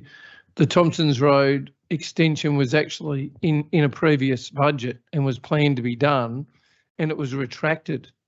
So it was a promise of a previous government, and they didn't go ahead with it. Otherwise, we wouldn't be talking about it now, and you'd be able to develop the area because they would have built the bridges, and Thompson's Road would have come all the way through to Cardinia Road. But anyway, that's something we have to live with, the disappointment of some things. We have a whole lot of joy, but we have some other areas that just need to be continued, advocated for and worked on. Anyway, thank you, Mayor. Thank you, Councillor Ross. Are there any other councillors who wish to speak? I'll go back to the mover. Councillor Cameron, to sum up, please. Thank you, Mayor. I think the topic's been covered adequately with the discussion that we've had, and I have nothing further to add. Thank you. All right. All those in favour of notice of motion 1084, please raise your hand. I declare that carried. Thank you, councillors. We'll now go on to presentation of petitions. We've just swapped order around a little bit while Councillor Owen was out of the room. Councillor Owen, you have a petition to table. Thank you, Mayor. I just need to step out for a little while for obvious reasons. I just wanted to table the petition that I received from Mary Oak from Upper Beaconsfield. I know Mary very well, and she's very passionate on this issue. So I'll read the prayer of the petition. Fire Protection Upper Beaconsfield petition. After the 1983 bushfires, when several lives and property were lost, there were studies undertaken to understand why we had such significant losses. As a consequence, for several years after 1983, 3 generators were installed by the Cardinia Shire Council, so the town would not have the water turned off during a fire again. This is a petition to request that council reinstall generators during the fire seasons. So Mary Oak has gathered 233 signatures, which is, I think, is quite significant. So I will table that for a report to be presented to the December council meeting. So I table so. Thank you, Councillor Owen, and we note your tabling of said petition. Councillors, are there any other petitions to note at this meeting? No. Moving on, we will now move on to community question time. We have received 2 community questions for tonight's meeting, and I see both questioners in the gallery, and I thank them for their patience. The first question is received from Dave Roberts, and I'll refer to Lily Rosick to answer. Thank you, Lily.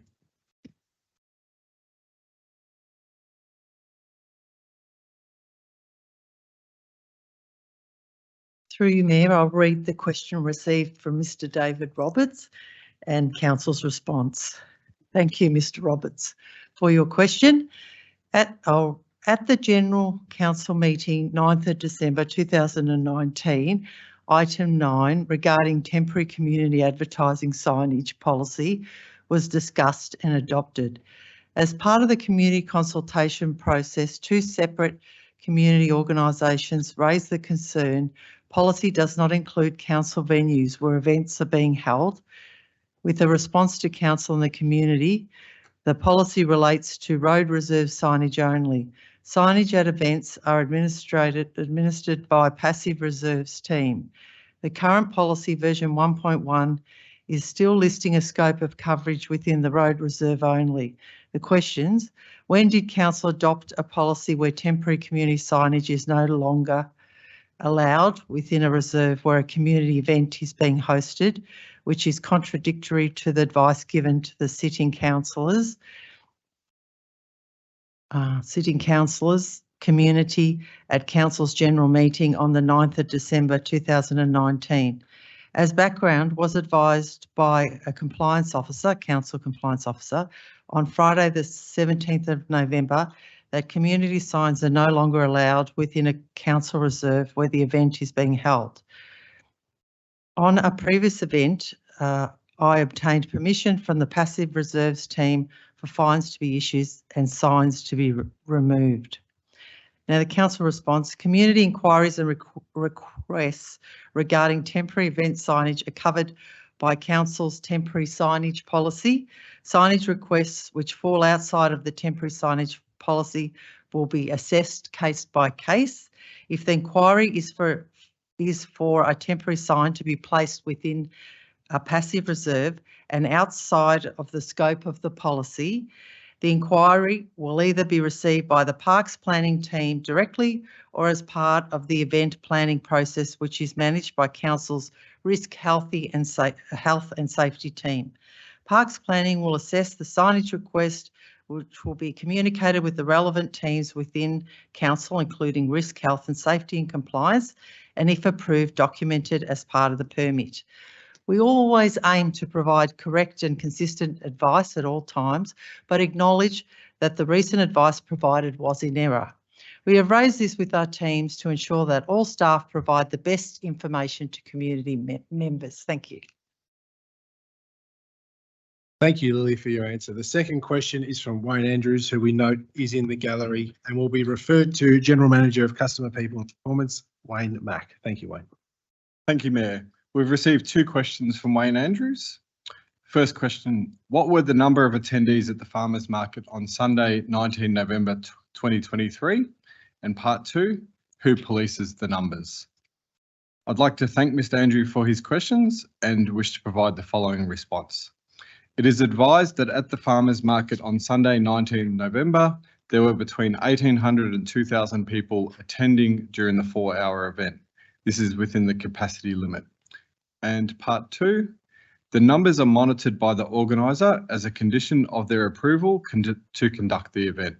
They are required to walk around each hour with a counter to ensure capacity limits are not exceeded. Thank you, Mayor. Thank you, Wayne. That now concludes tonight's meeting. Thank you so much for your attendance and thank you, councillors. I now declare the meeting closed.